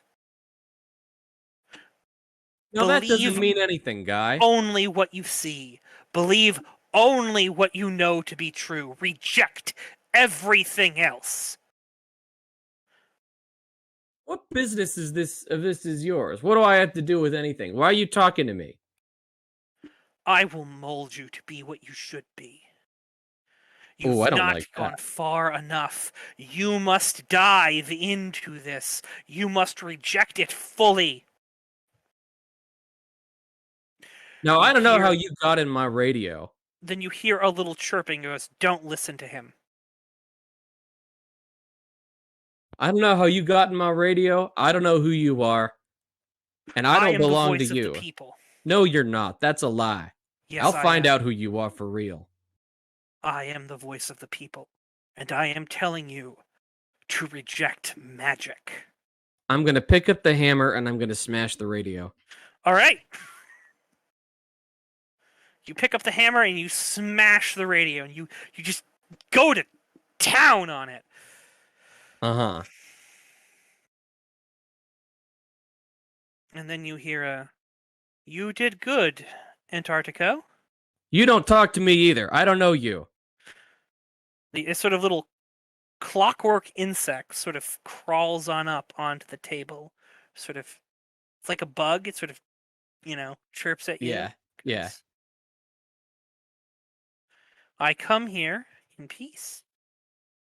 I'm trying to live my life and there's freaks everywhere. I don't want none of it. Your eyes are being opened. He would have kept you blind. You must open your eyes. Now you're doing that damn thing too. You're talking in riddles. I am being sincere. You must let go. No You metaphors. must accept that this is real. You sound just like he did. I'm the opposite of him. He wants you to deny it, to sink deeper into it, for it to become your pit. I am telling you to rise above it. I am telling you to embrace it. Go. Check your photos. Are you the one who's doing this? No, you're doing this. I'll check the camera, but this guy Not seems the just as camera. bad as the other one. The photos in your darkroom. Oh, okay. Well, I'll do that too. So you walk into your darkroom. You notice and start looking through cameras, and the picture of you is wearing the same clothes that you're wearing right now. And there's a large lump on its head from where the brick hit you. I'm going to pick up the bug, and I'm going to hold it by its leg outside the window. And I'm going to say,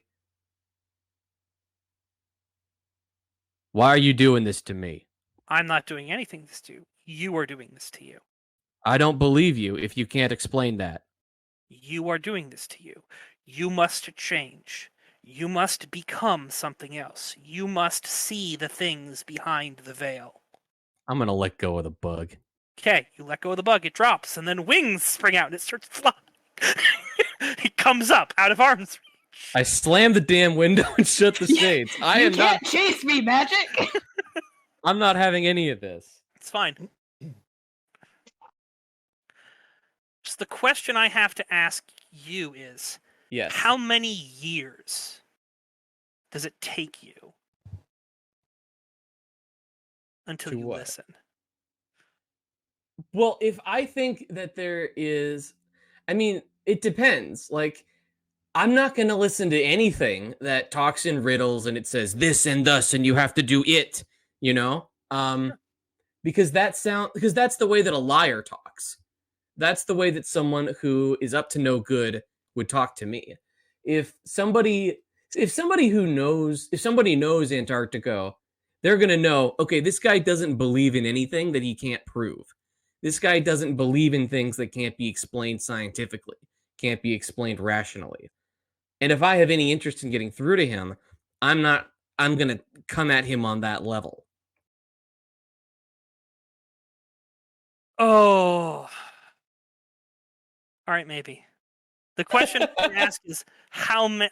So is he just going to wall himself off from everything and stay in there, in the house? So long as I have no place to be, yeah. But the next time there's a thing on my schedule, I'll go do that. Okay, sure. So you walk outside, and there's the man with the teeth just standing right outside your door. I'm going to slump my shoulders a little bit, and I'm going to put on a glum face, and I'm going to say, come on, man, can't you leave me alone?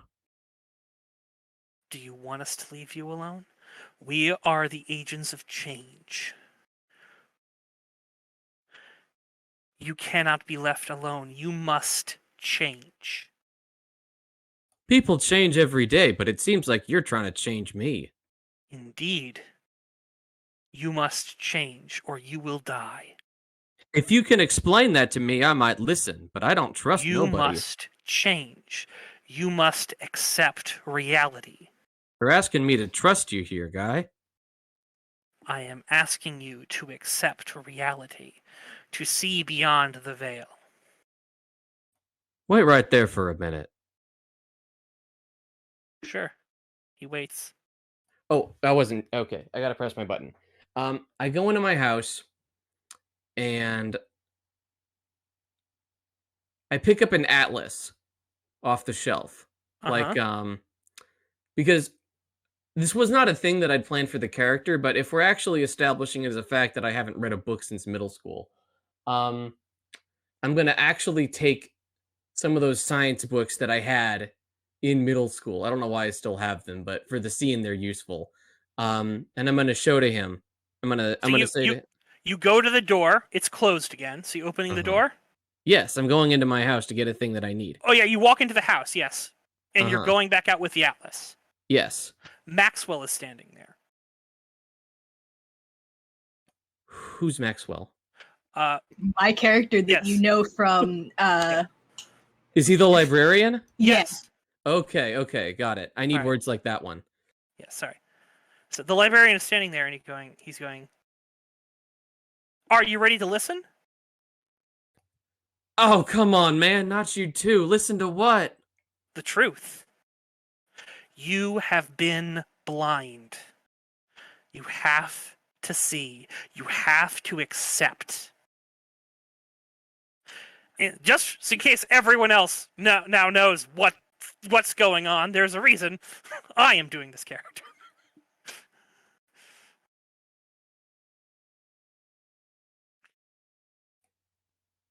If you kids knew anything about who I am, you'd know this was the wrong way to go about it.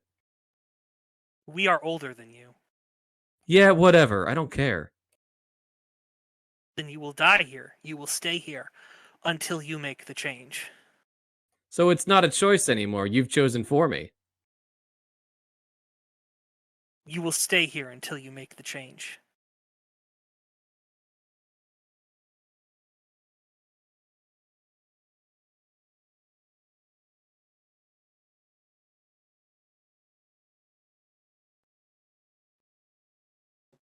I'm thinking.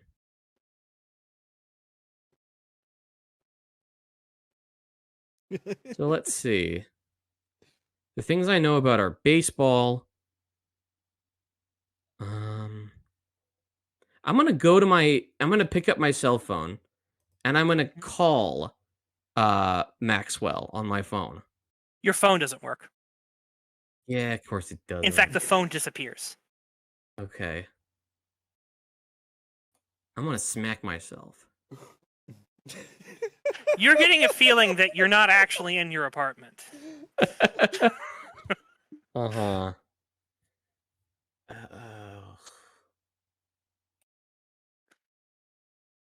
In fact, there's something deep down that says to you that you never left the room. I don't know what room that is. The room at the beginning that you walked into Which one is that? The office. Okay. at the college. Because all this stuff started as soon as you left the office of the college. Okay. You'd never seen anything like this before until you left that room. I am going to call out the professor's name and ask if she can hear me. She can't hear you. Maxwell says he's standing in the doorway now. I'm gonna slug this guy in the face. Sure. You go to punch him and he disappears and he appears behind you. You learned that in some anime? It's pointless to resist. You just prolong your suffering.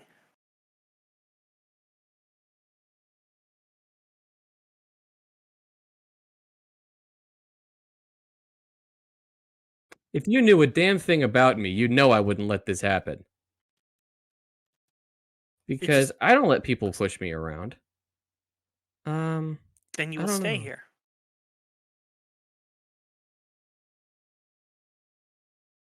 I'm gonna take another swing, but I'm gonna try to kick him in the nads this time. Sure. Teleports. What's in it for me if I listen to what you're saying? Knowledge. Truth. You can see what is And you real. know I don't want that. It doesn't matter. You must change. Everything must change. Then you go on and you do that. Leave me out of it, kid. Then you will stay here.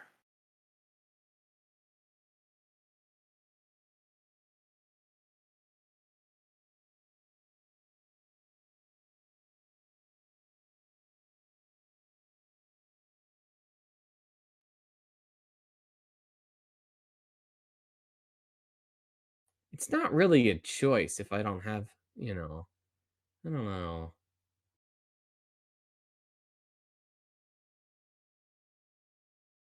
There will be a choice. This is not the choice. This is what you must do. You're not my damn boss. No, this is rough. I don't have a way out of this, but I wouldn't listen to what he's saying. How you could, and like I said in the chat, I don't know if you noticed, is how many years would it take for you to experiment? Because maybe you don't know the scientific method since middle school, or you haven't read a book since then. But if they're saying this is real, and you trust what the process might tell you, maybe that's your way of exploring it. And you're in here for a while, and that's This scene's not going to resolve quickly because that's perfectly fine, admittedly. But I don't think we should play out the 100 years here. Yeah. I will explain to you. Your character is trapped here in this space until he makes a change. The only other way out is your character stays here until something else comes and possesses his body. Can I change my underpants? Not anything is real in this room. Time is not real in this room. Hence 100 years. Yeah. It's a substantial amount of time. I'm never going to admit to the guy that it was his idea. Yeah.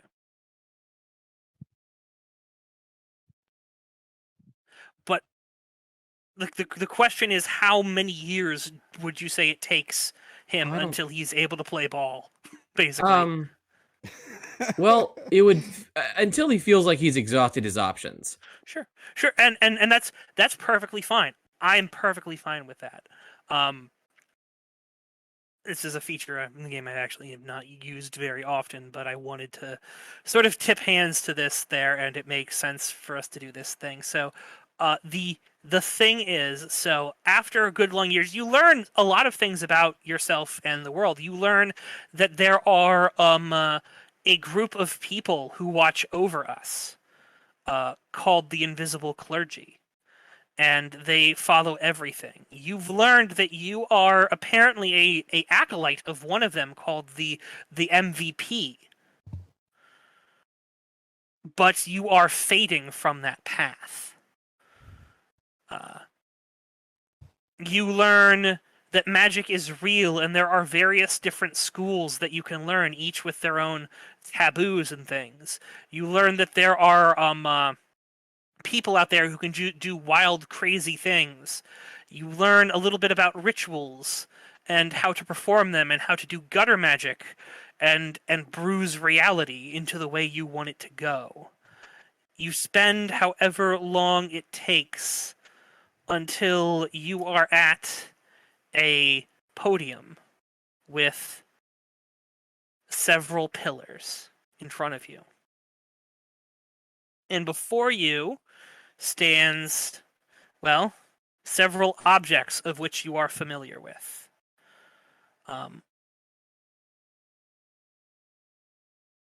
You see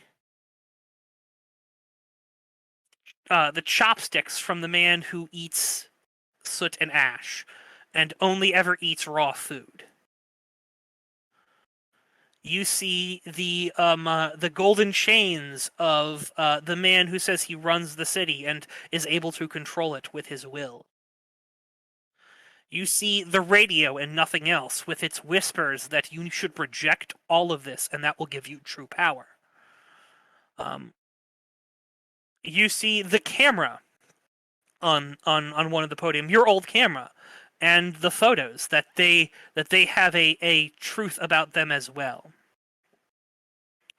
You also see the little beetle there, a work of impracticable, impossible things that is brought to life.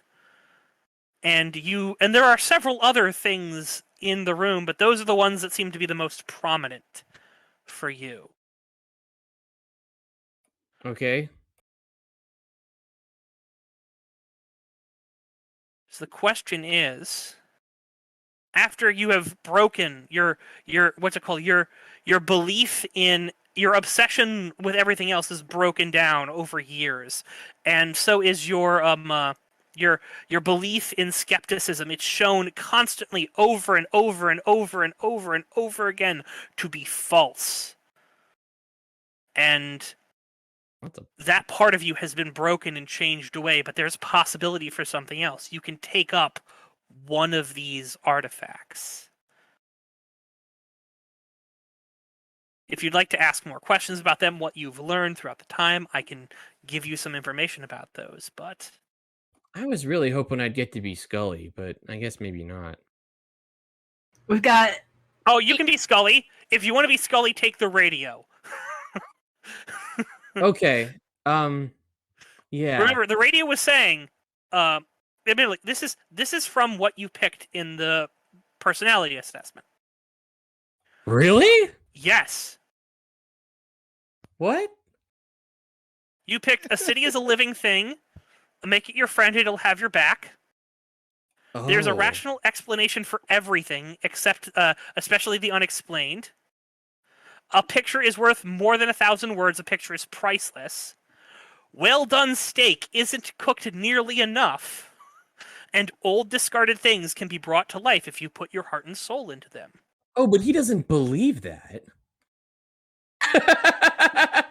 Oh, I would have picked different answers if I knew it was going to be important to the game. But okay. I mean, is there anything else on this list that you think would be something that he would get behind and not only believe, but live and love? Nothing on the list. I don't know. Yeah, I guess I'll pick the radio. I don't know. All right.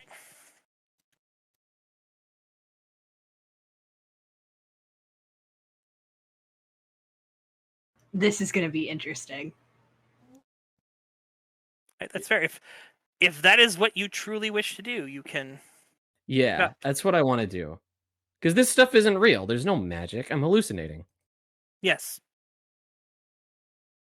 You learn to clutch to the radio to reject everything else, and eventually you fall into the little pit, and that what is there. So, yeah.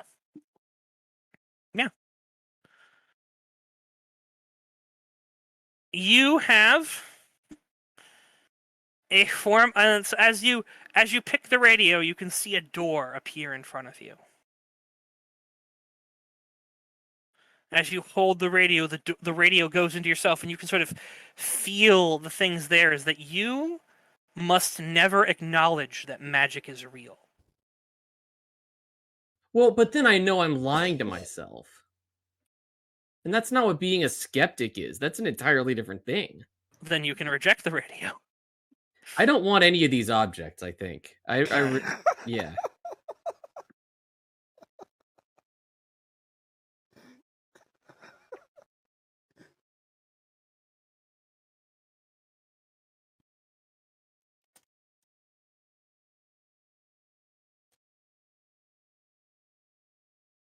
If you want me to get rid of this identity and make a new one, I guess I can. But Well, all right. So here is there is another option. You sort of see it on the floor. It's the woman's glasses. Which woman? The woman who led you to the room. Okay. That's a thing from the real world. I think I would, if I'm trying to get out of a trance, I guess I would try to go for that. I don't know. Sure.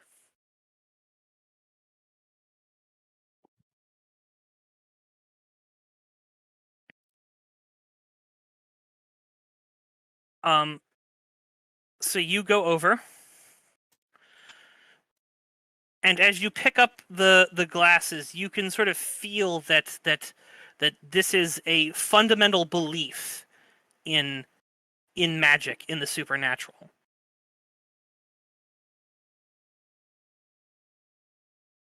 Uh-huh.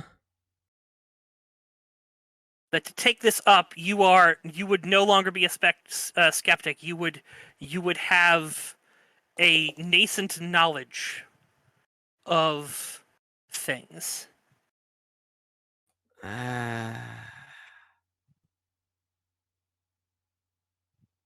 It's nothing. Is it still like an option not to take anything? No. No. It's stick in the room, or don't do anything. But it's change or be locked here. I'll rewrite the identity. That's fine. I don't know. Okay, let me look at something. So I'm choosing something from the personality test, right? You don't have to anymore. Or the glasses and Or the other things. The glasses, which will just be a regular identity. I was trying to introduce an aspect of the game that we have not seen here through things, and get your character a boost in power up to where other characters are. I don't want a boost in power. That's fair. Yeah, because even if I knew how to do magic, I wouldn't do it, I think. That's perfectly fair. But the thing is, this room is not going to let you leave until you have changed your belief that the supernatural isn't real to the fact that the supernatural is real, and you can be fucking terrified of it. Or I reject it all. Yeah. I can accept that reality is bigger than I think it is. Okay. But that doesn't mean I have to believe in every single thing people tell me. Sure. That is a very perfect sort of thing after what feels like forever. You actually don't need to change the identity all that much.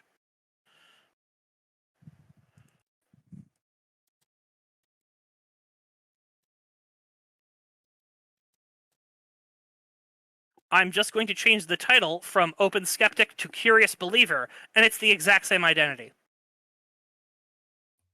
Okay, or sure. Or not Curious Believer, or whatever else you would want to do that mentions something about being a believer, or Let me think about this for a minute. Sure. I might think maybe. What about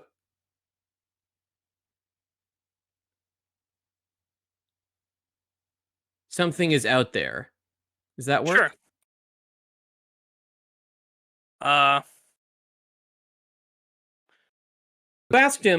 If you asked him, "Are you a believer?" He'd still tell you no. He would say that, like, the way that he sees it now is that the world is bigger than he thinks it is, but that doesn't necessarily mean he believes in everything. How about I pull something that from one of the identities we didn't use, seeking the truth? Oh, I see. Yeah. I'll call it that then. Magic agnostic. Sure. So you stumble out of here after what felt like years, decades there, as you struggled and fought against this thing as it slowly opened your mind.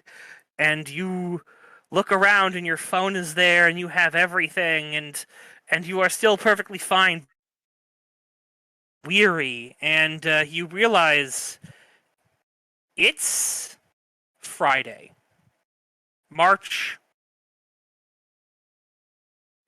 April 3rd.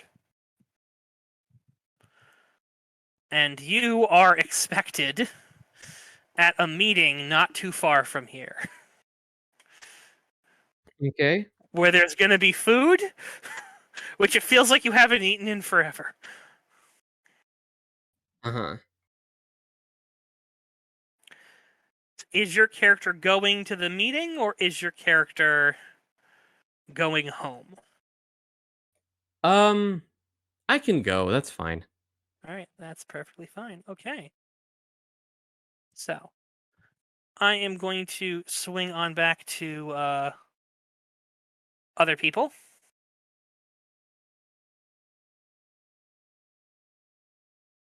So, if I'm understanding the meta-ness of that example, was your identities can change because your character changes, because no one stays stable.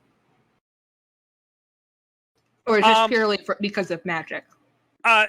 This is purely because of magic. Something happened to him in there that is something for you guys to discover, and it's a hint for things that have happened.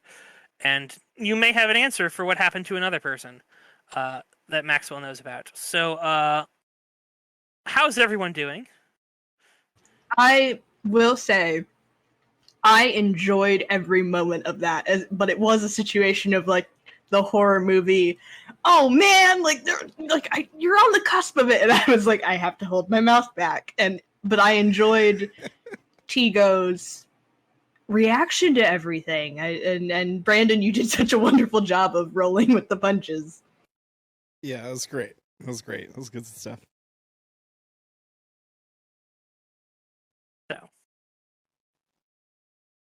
it is the morning of April 3rd. Sydney, I believe you are currently in someone's house after Yes. a very long evening. Very, very long night. Yes. Isabelle, I'm assuming that you are at what's it called? You are with Haley and Darren, and I think Naomi also at your place. Yep. All right. Maxwell, I think you were freaking out about something. Yeah. I was having a existential crisis as usual. In fact, you are still there at the college when you see just sort of freaking out, waiting around for something to happen, when you see someone stumbling out of that area. I'm gonna peek out and try and see who it is. Oh, it's Antartigo. And he's looking... Just a very quiet, what the fuck? He looks horrible. He does not look well. He looks like his entire foundation of his worldview has been shaken. Fuck. I will kind of peek around the corner and just like, Antartigo?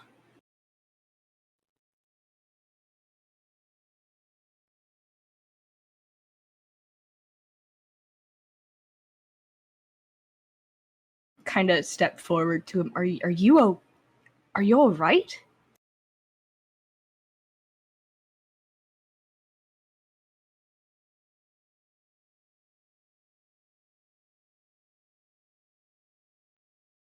I don't know if JUNO stepped away. That might. Oh, sorry. Yeah, I took a bathroom break. That's all right. I step out from around the corner from where you come out, and I say, Antartigo, are you all right? You don't.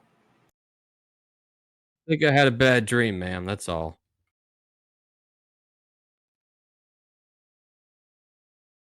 Down, you know that wasn't a dream.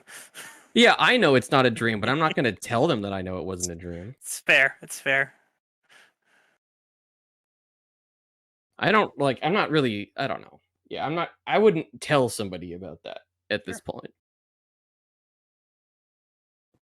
Well, maybe if you don't look well, you look unsettled. Maybe I can get you something to eat. Yeah, that might be good. Glass of water, ice would be nice too. Were you in that room all night? Which room you talking about? Sorry? The room the door you came out of. That was my apartment though, right? No, No. that's the office at the college. Yeah. Oh. I think I went out for a spell. Might have been a heat stroke or something. I don't know, ma'am. Sorry. Maxwell is a man. Yeah. Okay. Sorry. I don't know who anybody's characters are right now. I guess we could ping the picture. I copy and pasted it into a notepad. Let me just, okay. Right. Maxwell's the librarian. Yeah. Okay. Mhm. Okay. Don't worry about me, Maxwell. I'll be fine. I just need a minute. Roll me I lie. might have bumped my head a little bit. Roll me lie. Okay. And Maxwell, you get to roll me notice.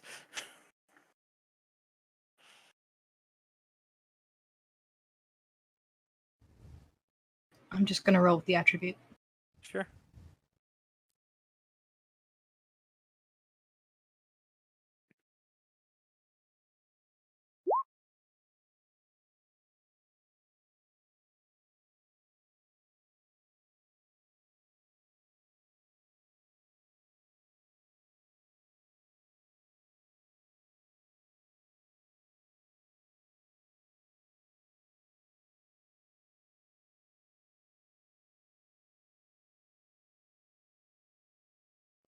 Oh, come on!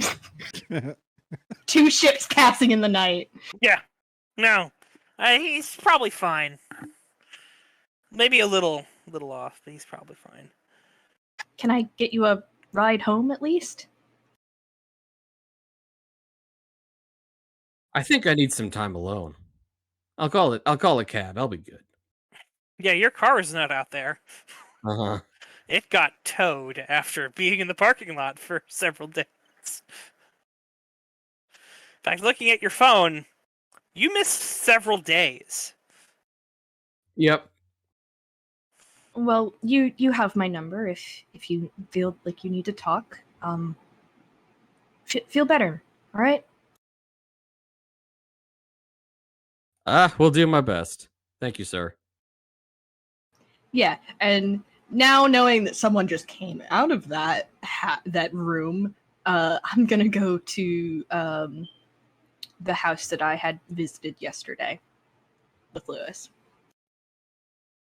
Even so Lewis's early. place? Not Lewis's place, the Izzy's place. Izzy's place? All right. That's fair. So, Izzy, what are you guys doing in the morning?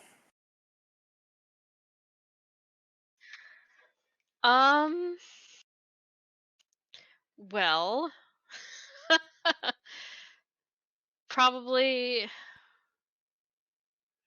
don't know. Izzy probably slept in a lot, so it might be better for other people to say what they're doing. She had kind of a stressful night, so. Anyone else want to say what they're doing before Maxwell comes up and starts knocking on your door pretty early in the morning? You already know what Sydney's doing. Oh yeah, Sydney is not there. Yes, I know. How early would it be? As soon as I would have gotten down after talking with Tigo. Let's say 7 o'clock. 7, yeah. Whew. Naomi would probably still be sleeping a little bit. Am I just waking up everyone in the house? This is what we're finding out. I'm guessing Darren and Haley also were sleeping in because they had a long time. Yeah, I was gonna ask if we got back late. Yeah, that was gonna be my question too. Yeah, you guys definitely did. Although I do suppose there is a thing. So Naomi, Sydney, I have a question for you. One thing that would have happened that I need to cover. You would have gotten a phone call from a Mr. John Michael Smith, aka Father Thomas, asking you about your work at the what's it called? The asylum? Asylum. What would you have told him?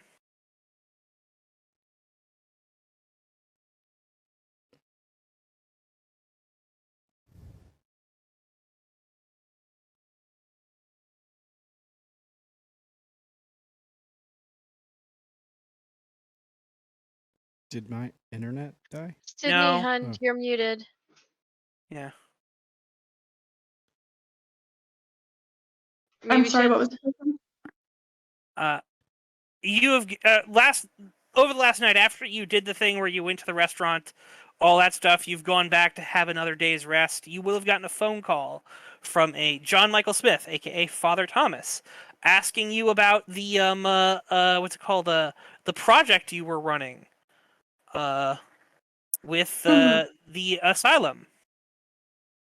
What would you have told him? I would have told him that I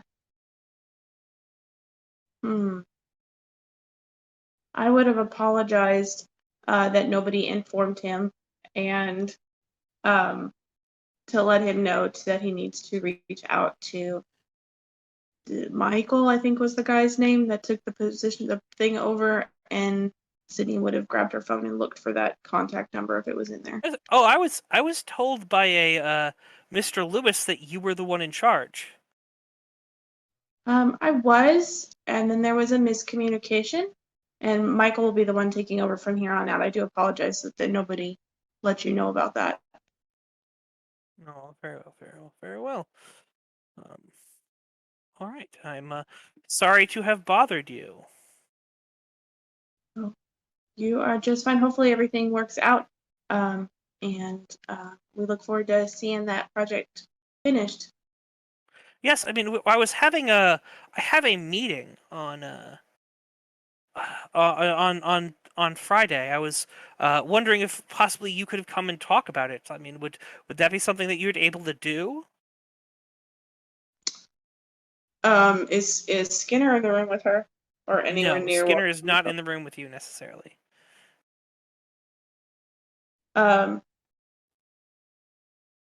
Let me check my schedule, and I will. If I have nothing going on, I'll be happy to talk. All right, very well, very well. All right, I'll speak to you later. Hangs up the phone. Sounds good. I'm guessing you would have gone and tried to talk to Skinner. Yeah. Or yeah, if he said nothing about it, then she would have messaged Izzy probably about it. Sure. Izzy's had a long night though, so we'll just say that, didn't really get to it until later. But yeah. You had a call from this person, and Skinner is like, I don't know if Skinner is basically going to let it to you to decide what you're going to do with that. Anyway. So me speaking on behalf of something that used to happen, that won't cause any problems. He goes, I don't know. I know nothing about that project. I may know a lot of many things, but I don't know about your life. What about the fact that the project was for the Bellwether Group? I am unaware who the Bellwether Group is outside of their political aspirations. Okay. I mean, I'm from what you've told me, they're reportedly connected to other people, but they're probably not in and of themselves in that organization. Okay. Well, let me. The day that he's called, this is for like a couple of days from now, or is it later that day? This would have been on the 2nd. So this would have been early in the day before you guys went, or while you guys, while you were preparing to go to the restaurant. Restaurant. Okay. And do the thing. Right. But after that, you've come home, and now it's the next day. And what is Sydney doing? She's back home with everybody else, or is she back? Oh, home? she's currently with Skinner. She's reading the books that he gave her and told her to read. Sure. Is she wanting to go home? Is she going to reach out to people? She will reach out, let everybody know that she's okay. When. Sure. Around what time are you going to be reaching out to them? About 10 a.m. She knows some people are not morning people. 10 a.m. All right, fine. So we will get to that in a bit then. Okay. Maxwell, you show up. The house is quiet. What are you doing? I am going to start by knocking on the door as politely as I can. Okay. It's a big house. I'm guessing no one hears that. Alright, I am going to take a deep breath in and a deep breath out and ring the doorbell because I know there's someone in there who's very fighty. The doorbell Jake, rings around 7. Go get the door. Oh no! What did you say? Jake, go get the door. All right. Gets up, pulls on a robe, ties it on, slips it on, walks downstairs, opens the door, looks at you, closes the door. Wait! Walks on back upstairs, lies down into bed. What's Maxwell doing when that happens? I'm gonna bang on the door. It's like, wait!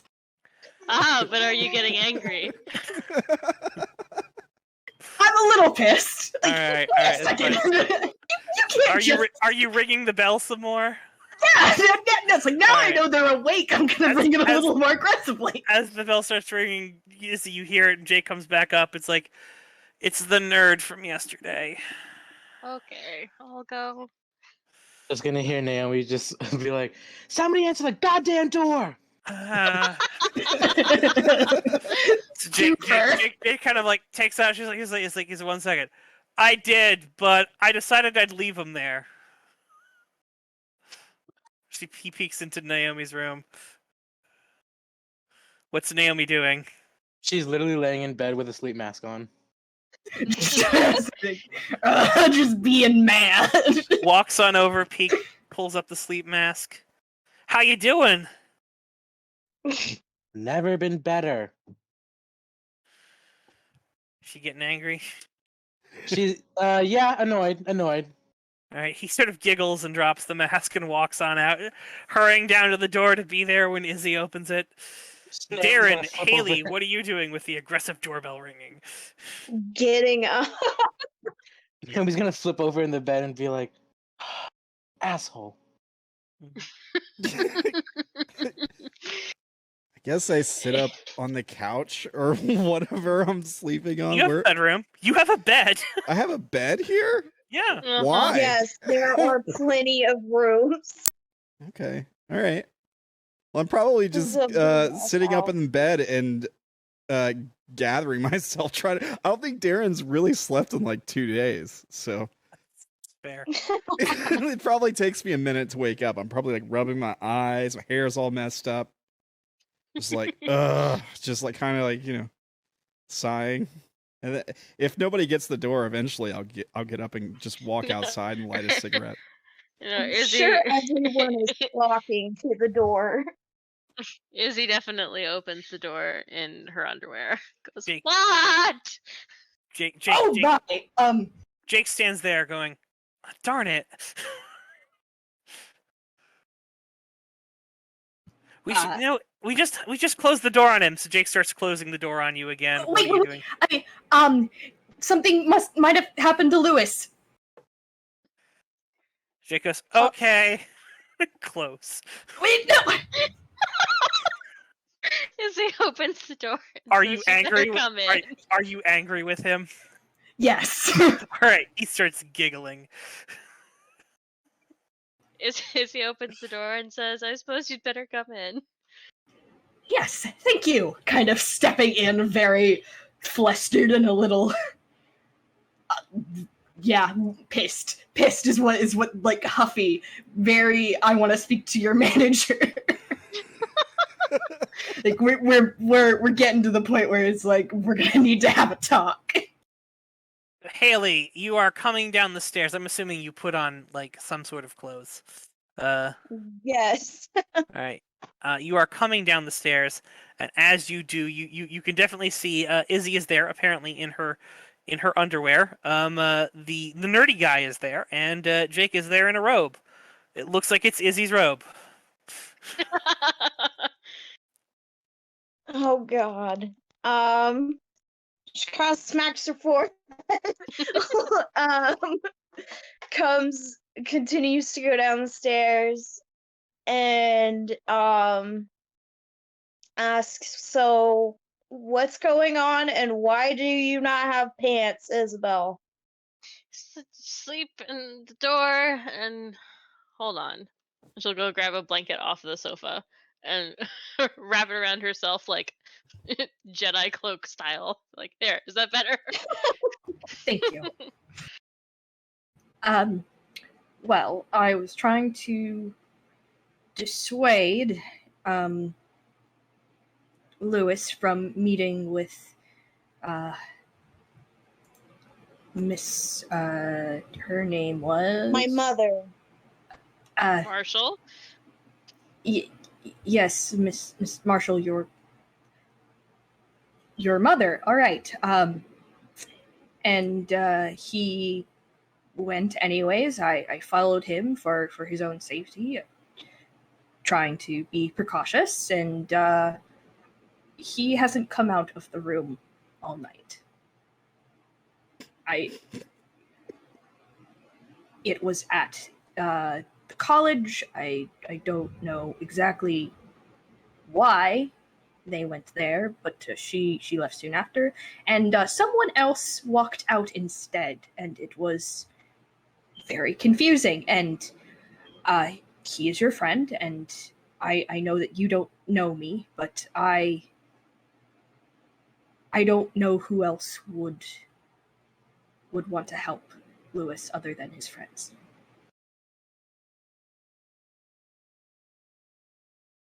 I Oh think boy. this is a really strong term. What'd you say? Jake says, I think friends is a really strong term.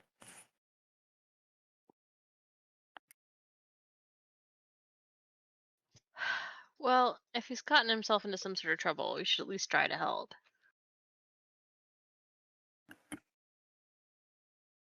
Sure. I can't see anything wrong with this, except for the fact that, he walked in, someone else walked out. So unless that guy was hiding in the room the whole time, there's something screwy going on.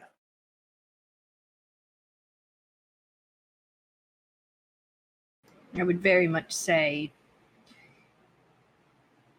because Antigo didn't say anything about it, my assumption is there is something unnatural about the situation.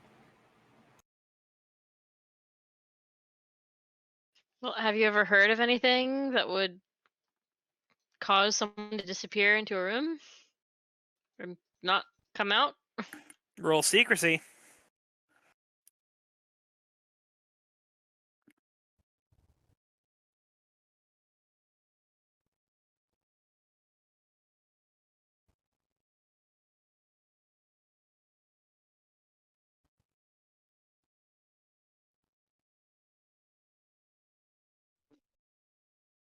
roll with the ability. Not well. We'll see about this. It's with interested.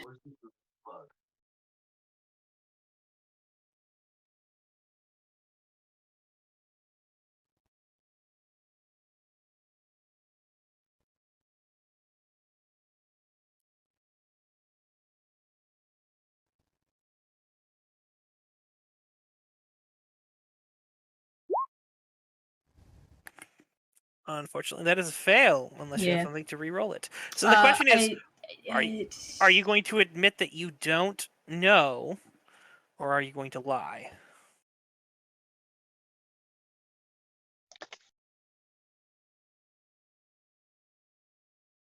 I'm gonna lie. Roll me lie.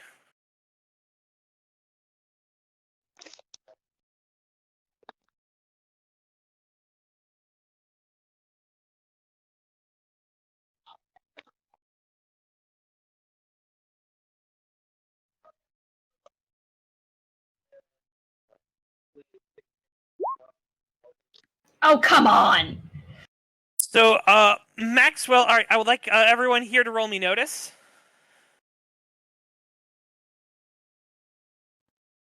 Sorry, who? Everyone who's in the room right now with Maxwell to roll me notice. I don't think Darren has gotten down there since you didn't say Darren was getting out of bed. Right. Yeah.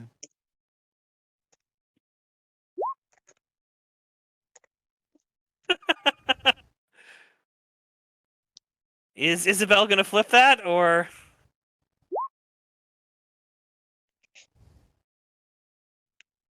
Caitlin succeeds. Caitlin definitely can tell that he is spouting a line of bullshit.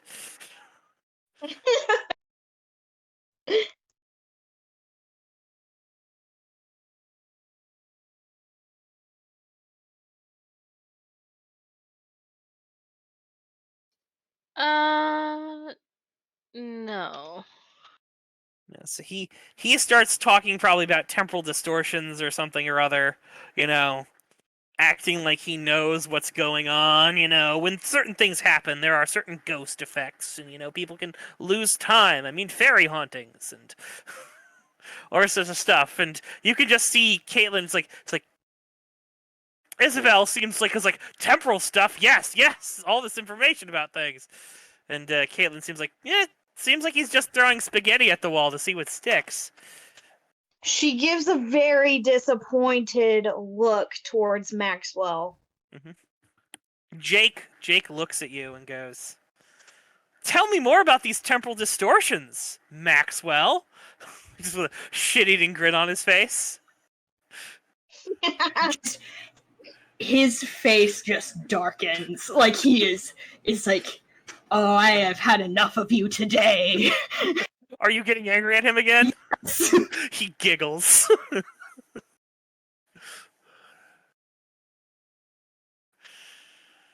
So what are you all doing?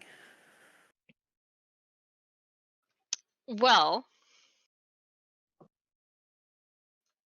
it seems like there's a clear path forward to trying to figure out what's going on. There are two people who probably know something about what went down, being Mrs. Marshall and this other person you've seen come out of the room. So I guess we need to go talk to some people.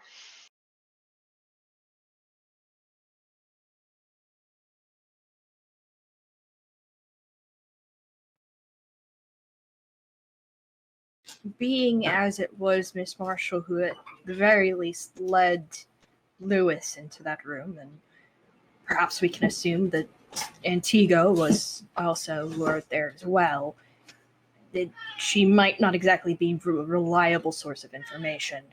Would I know that name? Roll me knowledge. Plus 30, because he is very well known. Antigo isn't my name, though. Did I mess up? It's Antartigo. Antartigo, sorry. Right. I was... Tigo was what my brain was filling in. I apologize. I thought It's we were gonna- talking it's about gonna- somebody else for a while, but no, that's actually me. Sorry. It's fine. And It's our- fine. Whichever way you slice that, that is a success. You know who Antartigo Vespucci is. Wait, you're talking about the baseball player? Yes, he goes to the community meetings. Why does everyone know How is- Antarctica? Because he's famous? Like world famous? Oh, right, the sports thing. Okay. Oh my goodness. You know, I mean, there's lots of knowledge to know about sports, like statistics and analysis and history and things. You might want to check it out sometime. Oh, I know all about it. Do you? Sideways glance.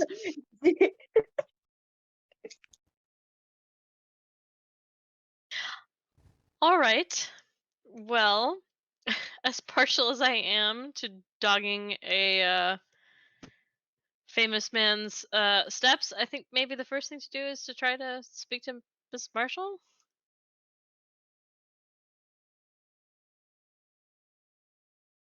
Yeah, let's do that.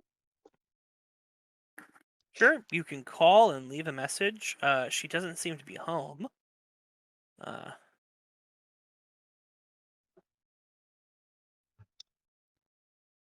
Hmm.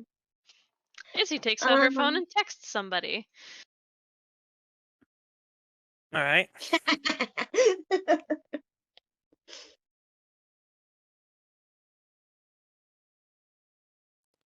Who are you texting?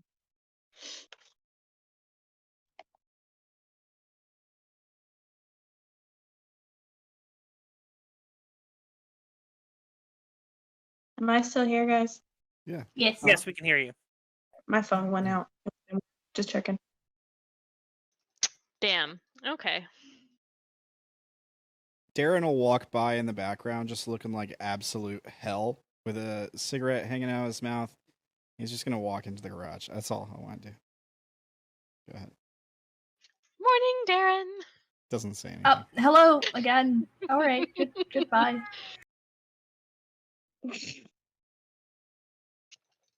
Okay. Well, that seems to be a mostly dead end. So I guess we're going stalking. Anyone have any objections? I suppose not.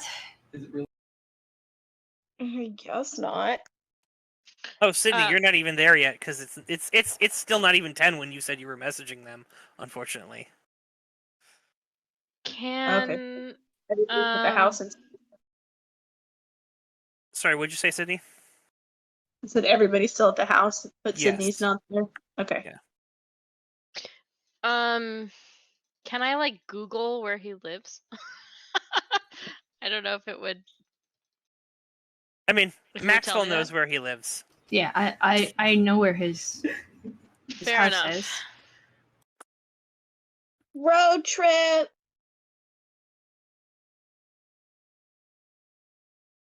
Is anyone reaching out to Sydney? I'm working on it. I'm typing right now. All right.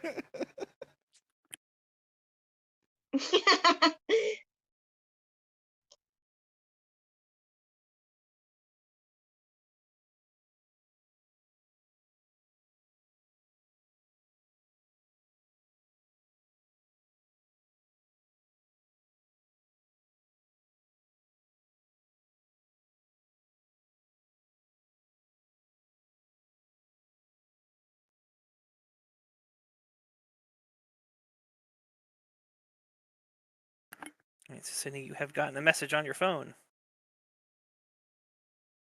I'm replying.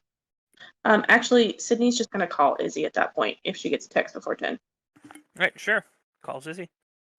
So she's gonna call Izzy and what do you mean he might be in trouble?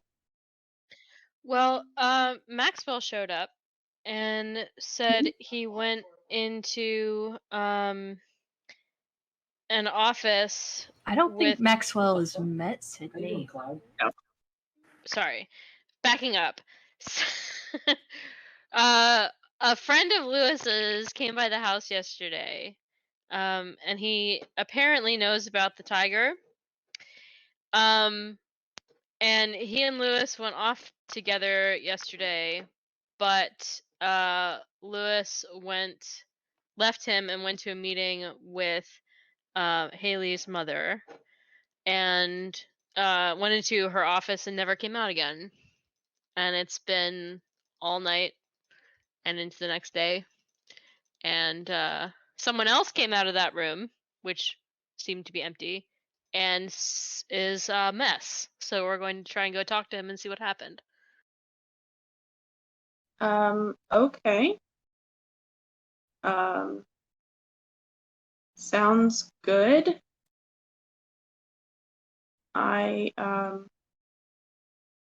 Sydney doesn't have her car. So They can come and pick you up. Yeah, so I'm gonna need a ride. That's okay. I'll pick you up on the way. Okay, I'm at Skinner's. I'm assuming. Yeah, I know. I'll be right there. Okay.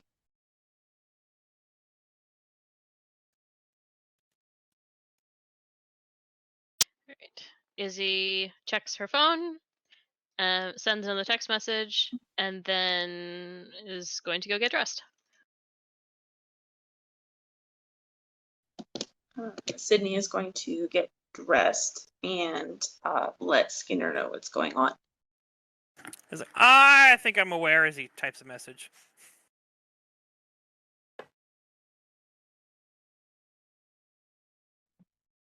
Anyway, so, eventually, Izzy gets up, picks up, are you waking up Naomi to go get Sydney? Yes. Alright. Naomi, are you wanting to go get Sydney? Oh hell yeah! That's like her bestie. She'll shoot right up when she sees that they're going to pick up Sydney. Alright. So you guys get in the car and you drive to this old, kind of run-down apartment area. As you sort of, get out there, you sort of see, you text Sydney to let her know, and Sydney, I'm guessing you're going on down with them. And as the door opens and you look at Sydney, that's not Sydney. That looks like Sydney if she was a whole bunch frailer, and and she's covered in bandages, in several places. Are we all there? Who would have gone to get Sydney? Haley. Haley went to go get Sydney? Yep. Absolutely, I'm Naomi. driving. All right, Darren, did you go get Sydney? Yeah, sure. All right. So you all are there. Maxwell, I'm assuming you're coming. Yeah, I'm not staying with Jake. I mean, Jake's there too, so. I was like, just staying in the house alone then. So you guys get there, and Sydney is. Sydney looks a lot frailer than she did. My God, Sydney, you look like absolute shit. Thanks. Good to know I look like I feel. I believe it or not, this is better than I have been. Yeesh. Are you okay? I'm okay. I want to give you a hug, but I feel like if I do, I'm gonna break you. Sydney, are you gonna try to walk down the stairs on your own? She's gonna look at the stairs, and that's about as far as she's gonna get. All right, that's fair. Haley will start walking up the stairs to try to help her down if she accepts. Do you Is have a Haley broken pulling leg? a Shh. And Izzy jogs up the stairs and offers her shoulder. You see Izzy, and you can just sort of tell there's an aura about her that is just like, do not want to touch that. I don't, or Izzy doesn't. You do not want to touch that. I don't want to touch Izzy. Yeah. Sydney will kind of back up a step. I'll be okay. And she's gonna try to go down the stairs on her own. Roll me fitness. You Wait, can no, either roll. Izzy's gonna stand in front of you and she'll say, I can hold it back. It won't touch you. I promise. Let me help. Okay. What happened? You're sure. You can sort of see Skinner looking at you and shaking his head from the doorway.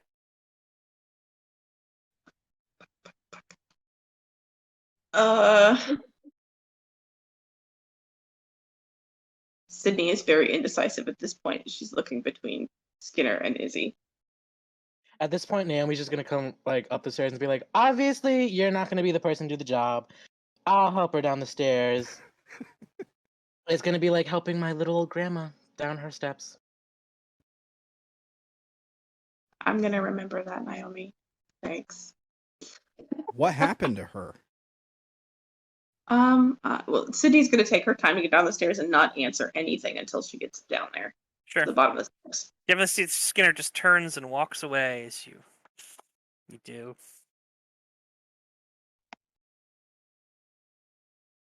Liddy, can I like hug you, or are Yeah. you too frail to do that?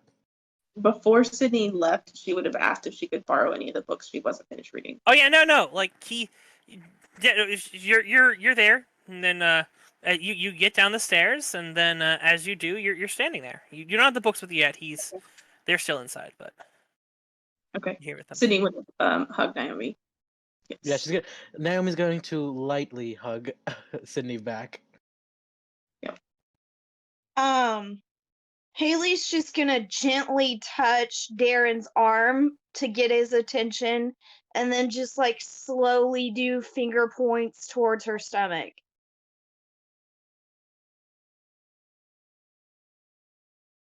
What? What? You remember what she told you yesterday? I'm actually drawing a blank. Remind me. Alright, hold on. The door opens. Skinner walks out, holds a bag, looks like it's full of books, and just sort of drops it on the floor. So you'll pick it up. What's Maxwell's reaction to that? Just like he looks like he's gonna puke. At the top, from the bottom of the stairs, Sydney's gonna look up at him and say thank you. He has an impassive look on his face, just sort of nods and goes back inside. Well, it is very, very nice to meet you, Sydney. You must be Lewis's friend. Yes, he speaks very highly of you. All of you, in fact. Okay. So, Thank you for helping me find him. are you guys going along to try to find the other person? In an interesting turn of events, we find ourselves about to stalk a baseball player. Are you feeling up to being out and about, or do you need to go home? Stalk a baseball player. The one here, and there's only one I know of here in town.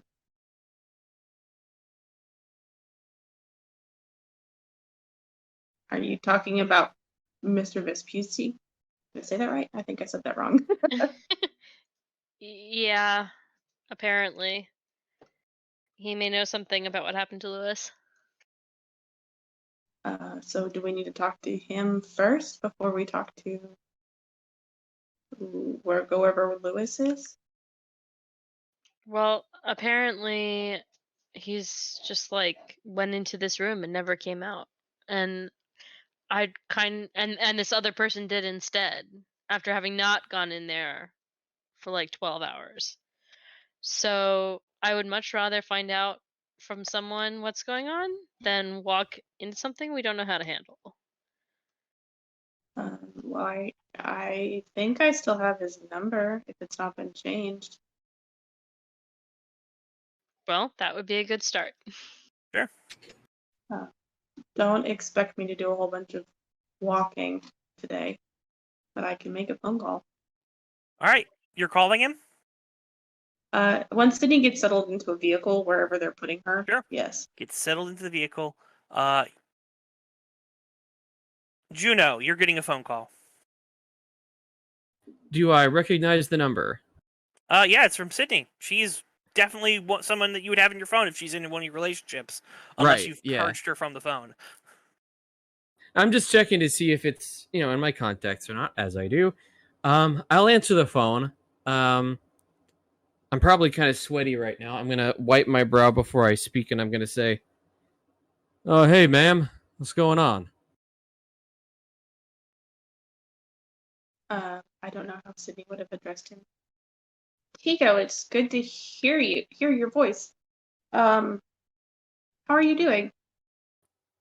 I think I hit my head pretty hard. Might have gone through a spell, but I'm still breathing. That's good to hear. Listen, I have a really weird question to ask you. Maybe better if I asked you in person. Are you doing anything this morning? I think I might stay inside today. I'm not doing anything.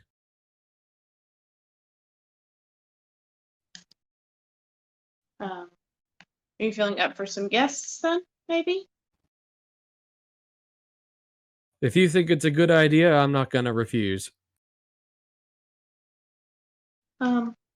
Okay. I have some friends they just had some questions and they said that you were the one to ask.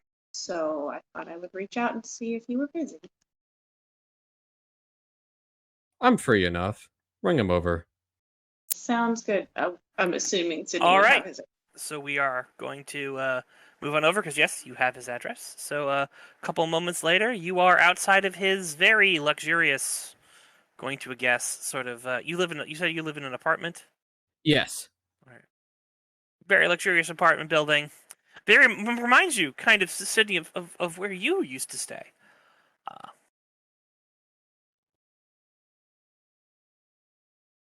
And you're there.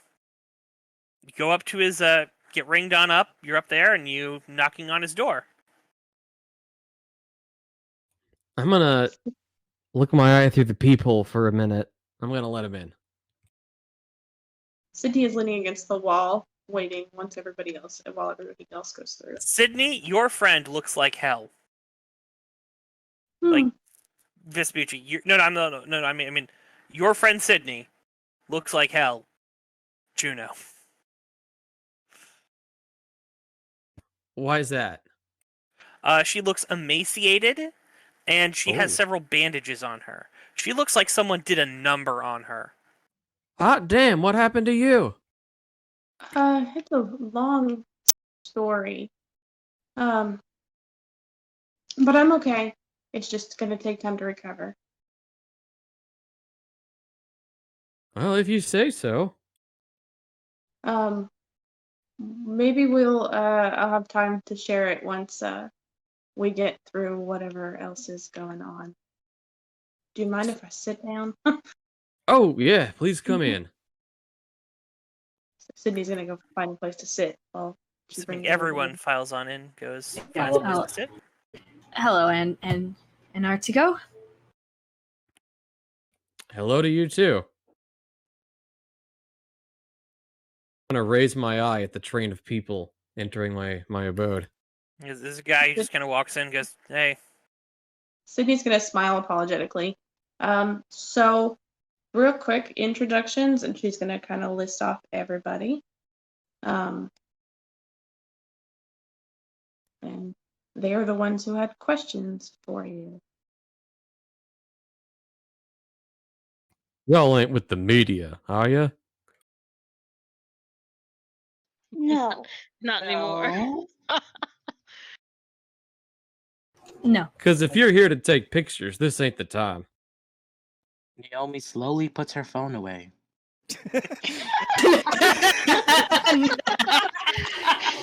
Oh, that was good. Darren just rests his like his palm on the handle of the revolver on his hip. Like I'm not grabbing it or anything. I'm just like resting my hand there. Like this isn't a camera kind of thing. It's like not with the media. I've got a gun. You're making it sound like, don't worry, I'm not paparazzi. This is a stick up. No, I'm not being threatening or anything. I'm just like Vaguely implying threat. Bringing a gun into another person's house is usually a threat. Yeah. I mean, I'm not like just forget it. Whatever. No, we appreciate you, Darren.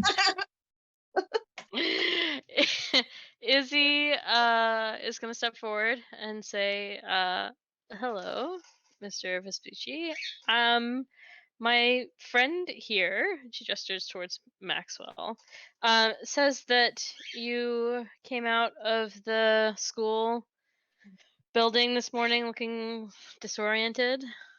Is that the case? That's one way to put it. Understatement of the year, I'd say. Gotcha. Well, our friend went in there about, what, 12 hours ago? And he hasn't come out. And basically just here to ask, what the hell? What's he look like? I'd describe Lewis. It looks like no one you saw that Yeah. entire time. Is Lewis a player character? 1 second.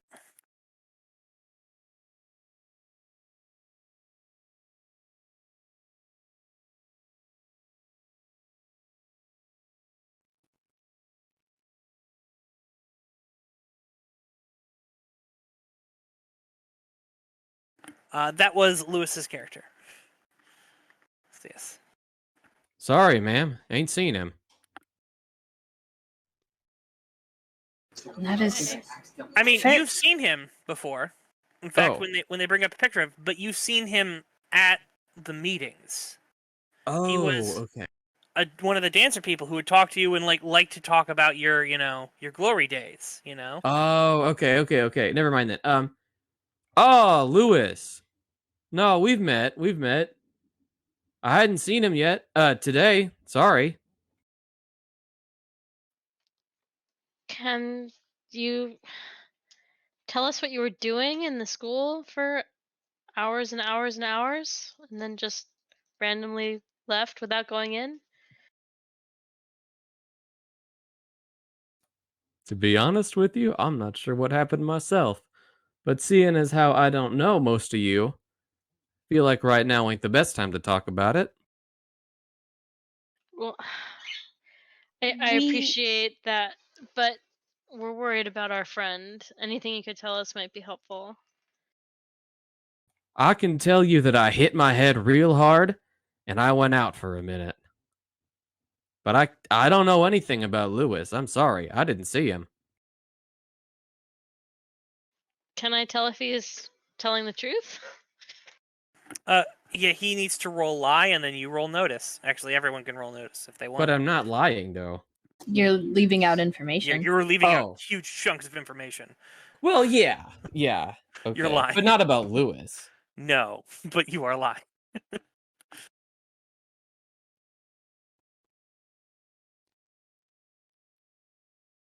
Yay. Get to increase my skill.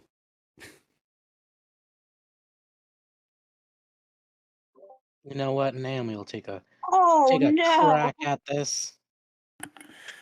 Caitlin, he's telling the truth. I mean, it makes sense. I mean, maybe he probably just didn't come out of the same doors. He was in a totally different room, probably.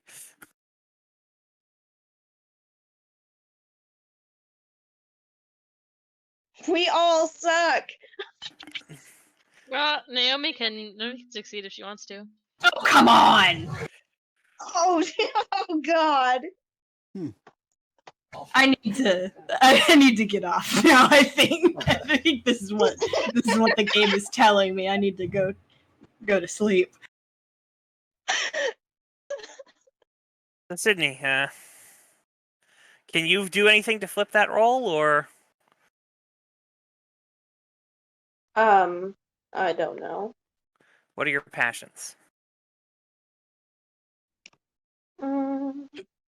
The question is, does Naomi want to succeed? Yeah. Sure. My passion, helping victims, my noble. Do you think that the people are being victims here? If they're disappearing. Sure. All right. So you are able to tell that he's not telling you the whole truth. He's holding something back. Okay. Right now, Sydney's not going to say anything. Naomi will. Yes, she will. Naomi's going to like take out her phone and like start texting and be like, he's like totally not telling everything. Like a gossip totally knows when somebody's not telling the truth. Or the whole truth, I should say. Huh. And she's gonna start immediately like furiously texting on her phone. Smart. Thank you. I pride myself. No, I meant him. Ugh. But you're smart too, Naomi. Don't worry. Nice save.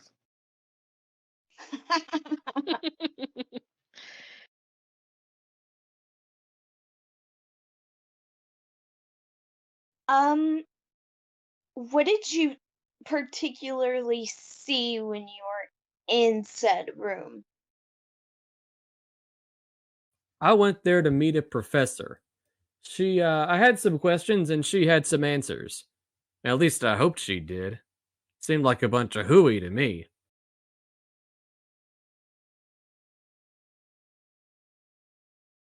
And then what happened? Then I passed out and I woke up sometime later. And And I had a nasty dream. That's what I had. Roll me lie.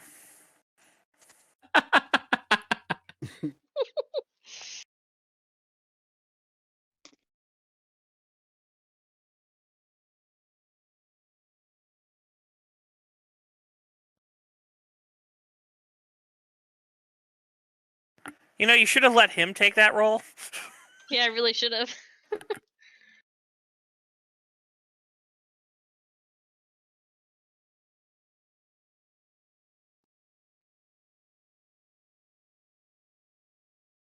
I mean, Izzy believes you.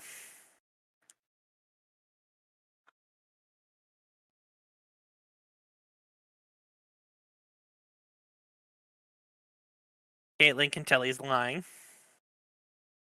Oh, I guess. Are we re-rolling?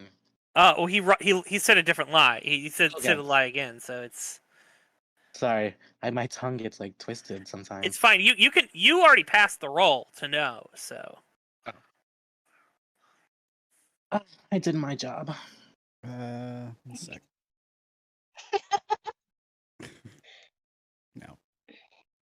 Maxwell is lost in thought, like trying to think about what could have happened. Mhm.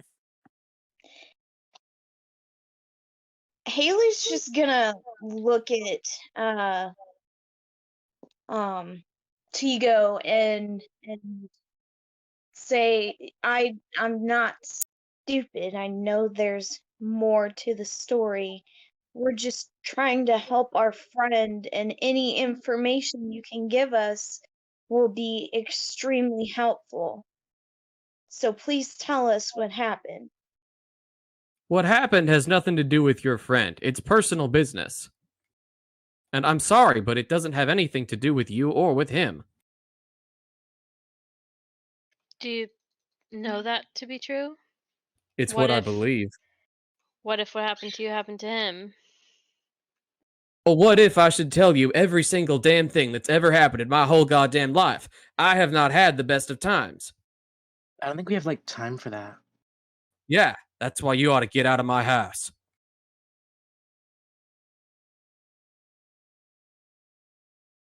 Yeah, Izzy gives you a dirty look, throws her hands up, and walks out. Really? I mean, if nobody else is leaving, I'm gonna start walking around the room, just looking at all his stuff. Like, Just for that, I'm gonna stay still. So the one guy standing there as Izzy walks out basically goes, "So you're that washed up baseball player? Like, what'd you do? Like, just decide to stop here and like live the rest of your life?"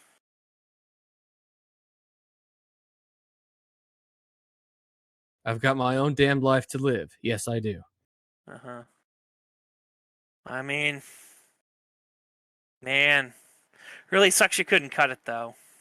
I suppose, sitting and living here suits you a whole lot better. The hell do you know, you little twerp? You getting angry? Out of character question. Is he angry? A little. All right.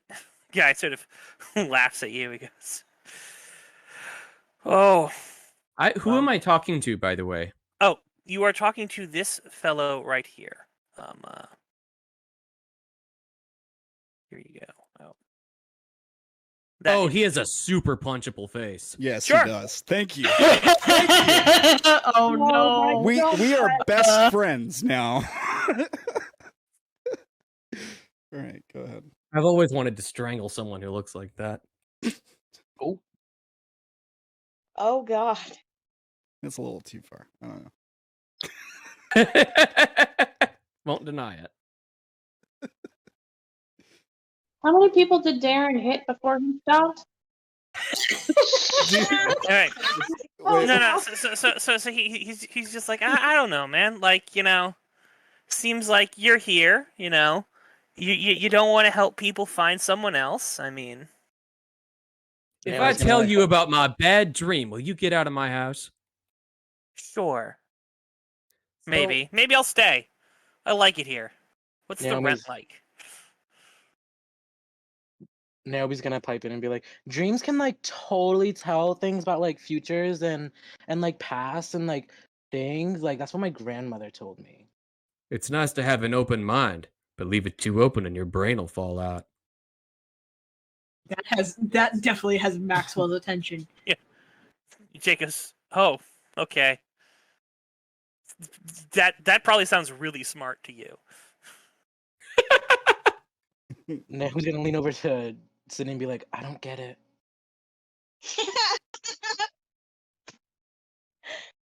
Okay, so let's see. I'm going to find somewhere to sit down, and I am going to... Let's see. So how do I paraphrase what happened? I'm going to tell him that I went to this...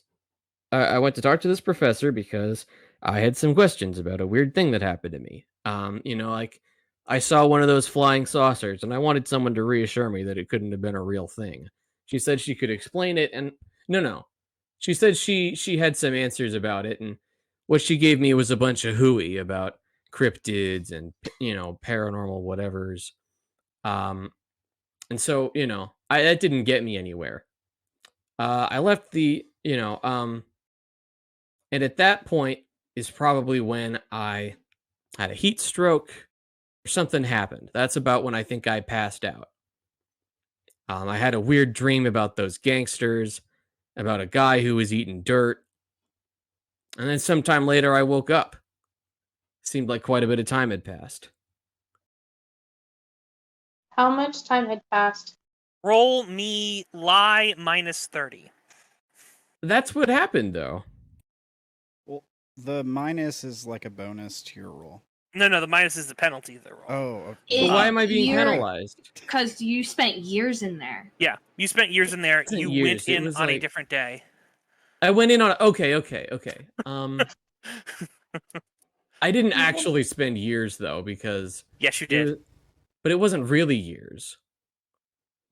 It feels like it to you. Everything not- that you said in there was true. There is a thing screaming inside of you that you are lying right now. Okay. Fine.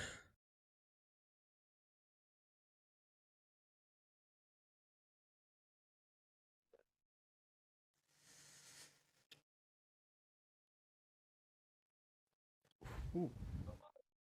Ooh. It becomes fairly obvious as he's going there that the story is not matching all up. Like there is things that he's holding back and that aren't lining up exactly.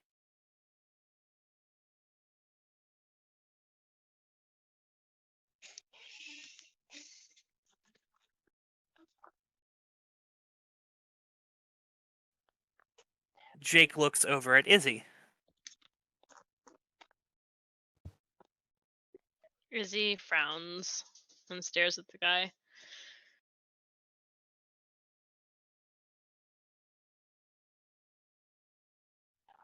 I'm gonna be like kneeling down next to a nice, I don't know, stereo or television or something, like playing with a knob, and just be like, I'm not even gonna look at him. I'm just gonna be like, hey man, you might want to just tell him what you know.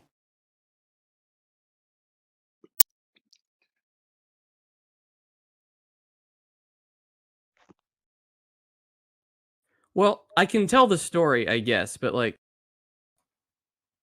so I'll try to tell the story, but I'm gonna like, I don't know, because I don't believe that any of this stuff happened. So like, No, there's a part of you that believes. part of me You- that you- believes, yeah. but there's a part of me that thinks I should go get dessert from the kitchen right now, but I know that part's wrong.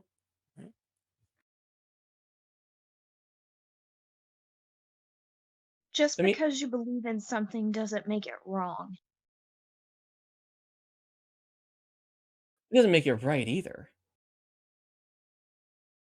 So I mean, I guess I can give them the full dream narrative, but I'm gonna make sure that they know I'm unhappy about telling it to them.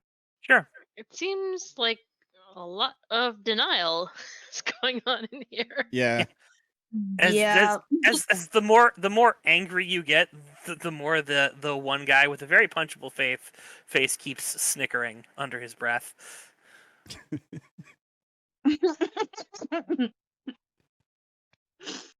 and asking you to go on. So now I've told my damn story. Are you happy? Will you get out of my house? Never mind. Don't answer that. Get out of my house. And Antigo, that was years. Are you? Jake There stands and had to walks be. out. I'm sorry that happened to you. It's not a big deal. I'm gonna forget about it as soon as I can. You don't have to. And you don't have to stick around here, Max. Kinda. Why are you so angry?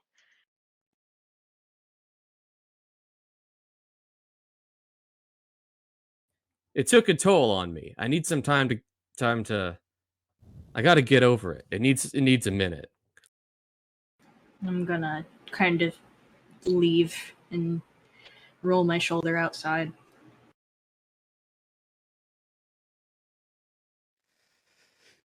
Izzy, you said why you're so angry out loud, right? Yep. Darren's just gonna be like, you remember what you guys told me? What what it does to normal people? Izzy shakes her head. It's not like this. It's less seething and more Hulk smash. Is he coming apart then? I mean, Mind, maybe. paradox, all that.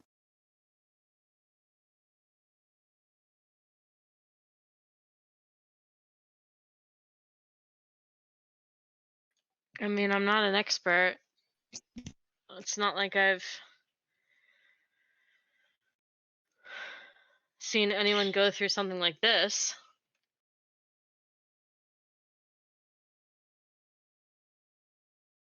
All right, everyone, your phones beep, except for you, Antigo. But you hear all of their phones start chiming in And succession.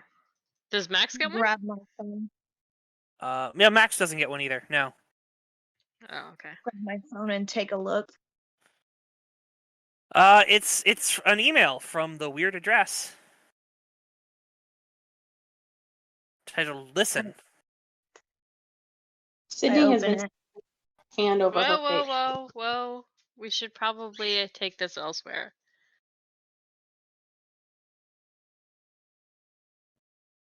Yeah, he doesn't need to hear this. Yeah. Naomi's going to help Sydney up and walk her out. And then when she gets out of the apartment room, she's gonna whip out her phone and text her friends. He was like totally not cool. Yeah, Izzy's gonna leave too. I don't Right. know. I Yep. thought he was all right. This is to Naomi though. Like this is from her perspective. She doesn't find a lot of people cool. Yeah. No, Darren's just defending him a little bit, I guess. All right. So, are you guys going outside to watch the video? Sydney would not have gone outside to watch the video. She can watch it later. She's gonna sit if you guys are all going, unless everybody's planning on leaving. I'll hang out. Naomi probably would not leave without you, Sydney, after spending so much time away from you. And you being so frail. Izzy's going to go, why are we staying in this man's apartment when he's screaming at us to get out? No. Sydney is going to look at Ego as people are filing out, and apologize. I am sorry that this conversation was the way that it was, because it was not an intent to come and cause problems. I wasn't lying when I said I didn't know. I believe you. Thank you. It's just one thing just to keep in mind. You are in New Orleans. And a lot of things are gimmicky, but some things aren't. So sometimes what we think is a dream or a nightmare, in a lot of cases, is a little bit more.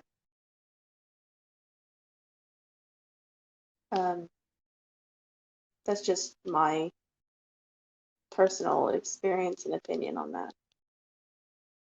Thank you for the advice. But I'll go ahead and get everybody out of your hair. Maybe we can go for coffee sometime, just us. And Thank you catch up. very much.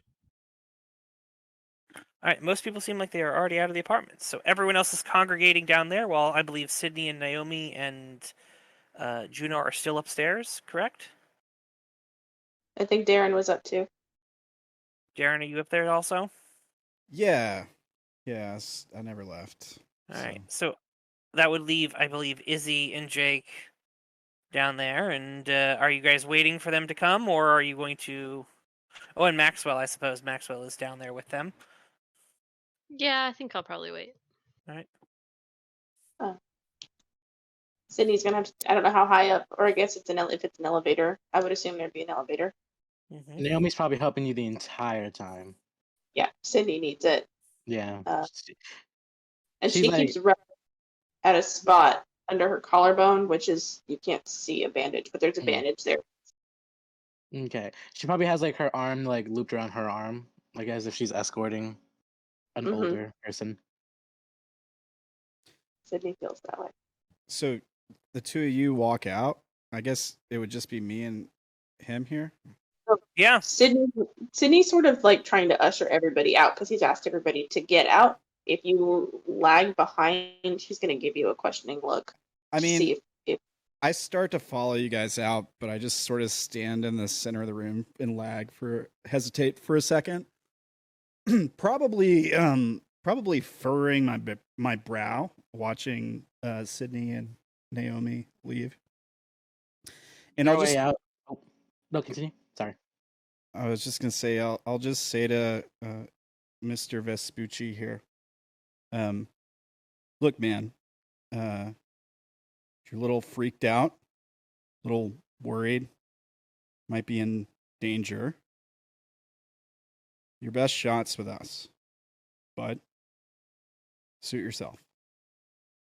I'll take that under advisement. On our way out, Naomi's gonna call back and be like, "It was like totally nice to meet you, kind of. Deuces," and then throw a peace sign up. All right. As we're walking out, and I'm assuming someone shuts the door. Yeah. You all get downstairs, and as you see them all coming down, who is playing the video?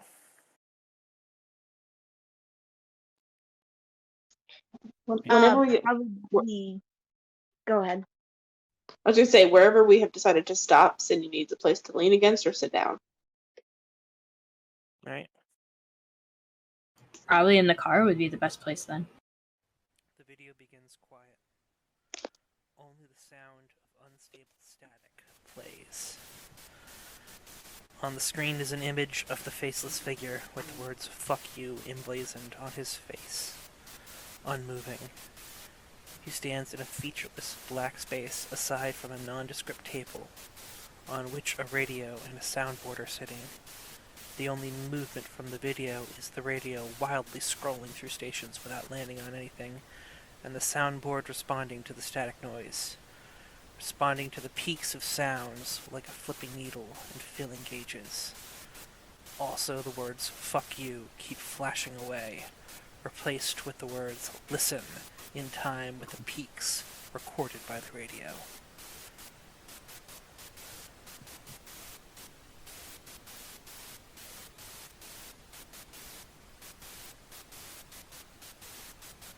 The animation continues for a full hour.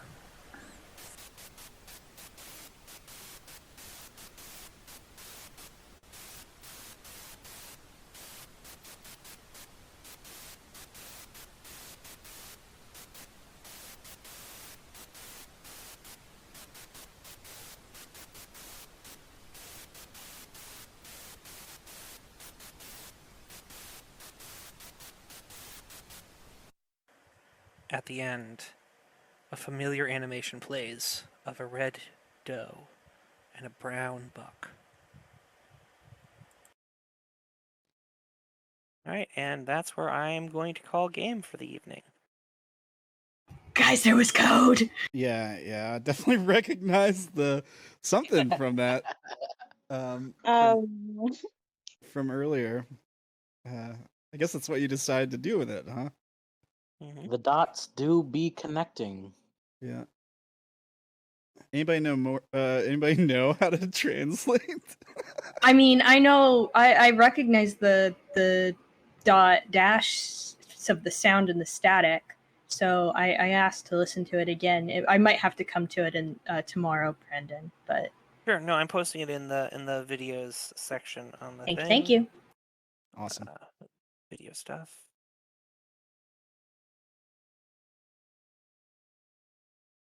There you go. There it Thank is. you for all your hard work, Brandon. That was really cool. My brain just immediately went Morse code. Yeah, man.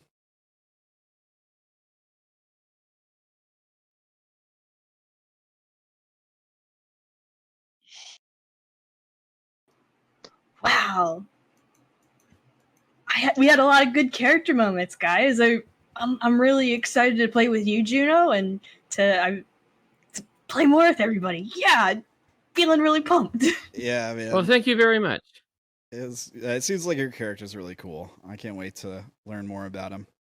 I hope that when I act mad in character, you guys don't think I'm actually mad. I'm just trying to. Oh no, we do a lot of yelling at each other. Yeah, we We're all do. friends Okay. here. Yeah, we do. I will call like a card situation of like, are we all good? And I'll usually Yeah. ask Brandon first. Yeah. Okay. Yeah. We have what we call IRL checks, where we pause and make sure everyone's okay. Yeah, I'm just trying to get across the thing about like, well, this guy just had every single goddamn thing he's ever believed turned on its head, and he doesn't want to accept that. He doesn't want to deal with it right now. I mean, yeah, and the accent also helped with that because there is a disconnect between your character voice and your actual voice. Oh, cool. I just felt kind of bad throwing 6 other people in front of this guy, and Sydney has no idea what the hell's going on because she's been out of touch for 3 days. Yeah. I mean, so normally what would happen now is that the meeting is going to be happening with the next day. Oh shit. Yeah. Which means I would either be doing that in between with people, or I'm going to be we're just gonna be nothing in between because there's no time for anything in between, really. Are the people who are going to the meeting okay with us handling that between games? I would be fine with that. That's fine with me. I think JUNO, I think you're the only one who's going to the community meeting. I would be there, yeah. All right, sure. I will set up The something for meeting- that. The meeting that Sydney got a phone call for, is it the same meeting? Yes. Okay. Sydney would reach out or would actually talk with the group at some point. Maybe bring this up in the car at some point. By the way, what do we want to tell about this whole asylum thing? Because they want me to talk at the meeting.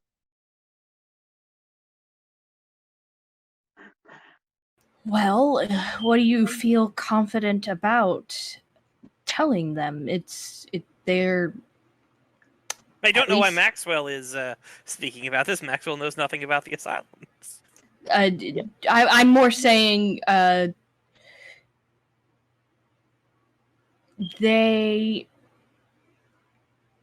they are trying to help on a community level. They might be able to help on a magical level if that's something you're still interested in investigating. I don't know how much, because there are people who know more than I do at this meeting, but they might be able to help nonetheless. Sydney's looking at Izzy and Haley and Jake for opinions, and Darren, if he's paying attention. Izzy closes her eyes and tries to do a thing. Sorry, what was the question? I mean, Darren would be paying attention. Sam was a little distracted. My apologies. Sydney let everybody know that she got a phone call and somebody wants her to speak about the asylum at this meeting.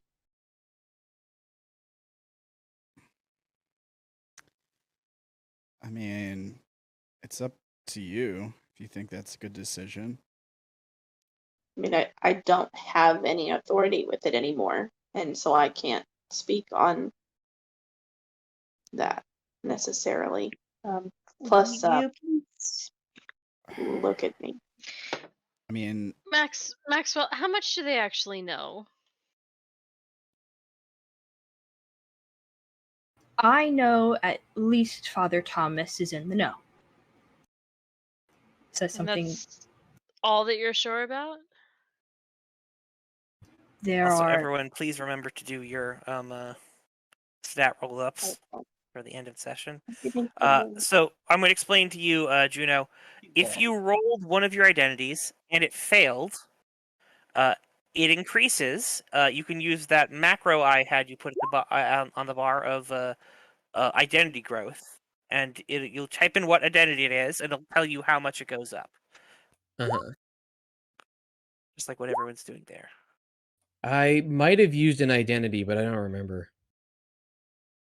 That's what the thing is for. Oh, I just pressed the button? Or do I?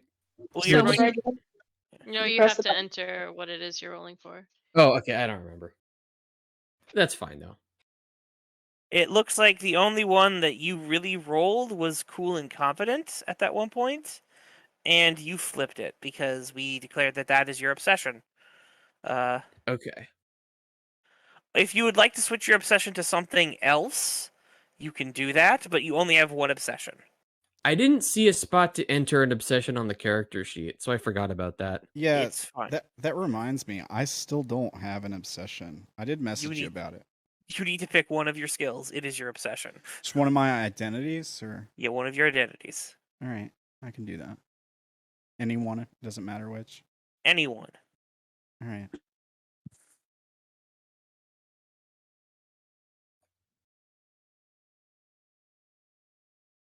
There are a good few people who are practitioners.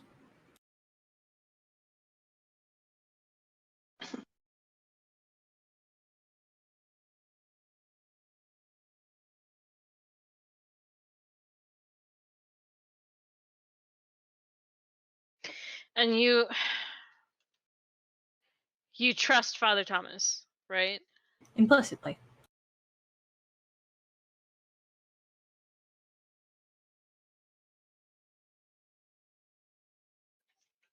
Well, if you trust him and we're trying to trust you, maybe we should just tell him everything if he's in the know. Are we telling him or are we telling everybody? I'd start with him. I mean, the sleepers will come if we blurt stuff out that shouldn't be said in an open meeting.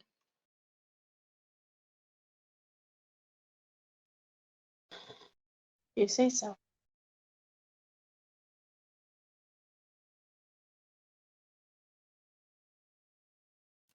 She looks over at Jake somewhat sideways and says, I'm kind of expecting a visit anyway. So we might All as right. well not make it worse. Jake just goes, I don't know what you're talking about. I know.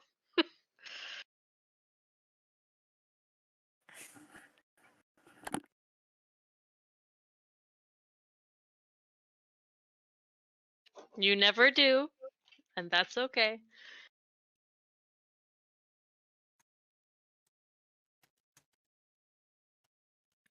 So, maybe we should just all try to talk to Father Thomas.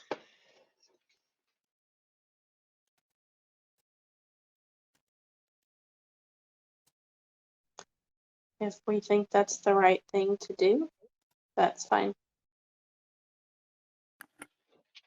Is anyone concerned about that?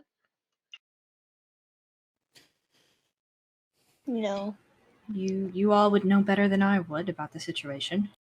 Yeah, Not Naomi, exactly, because I don't know about Father Thomas. What is he?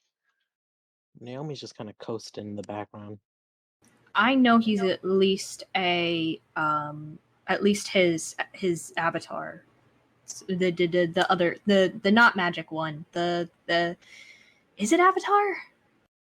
Sorry, terminology's getting mixed because of Yeah. They're both magical, but fuck. there's He's I need to look in the book real fast because my brain is blanking on the term.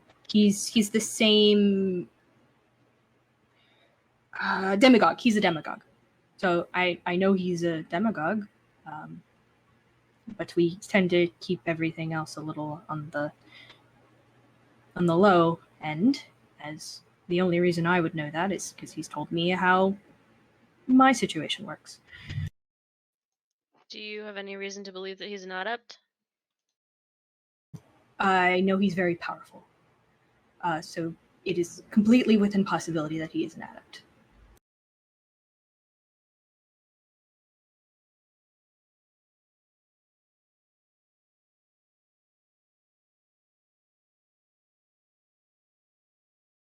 I don't know.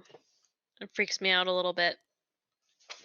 But if they're going to be snooping around the project, then maybe they should at least know what they're in for. What do you guys think?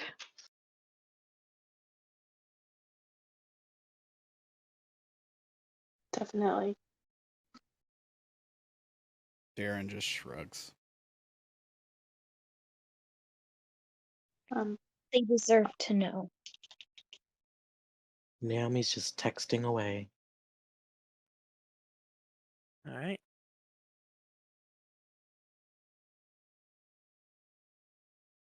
Oh, and Sydney, I was hoping we could speak privately soon. Sure. I mean, you I can don't talk to her know. privately before the meeting. I So, don't know how much energy I'm going to have if you guys are still planning on going to wherever it was you're going. So Naomi could take you back to either the house or wherever you were before.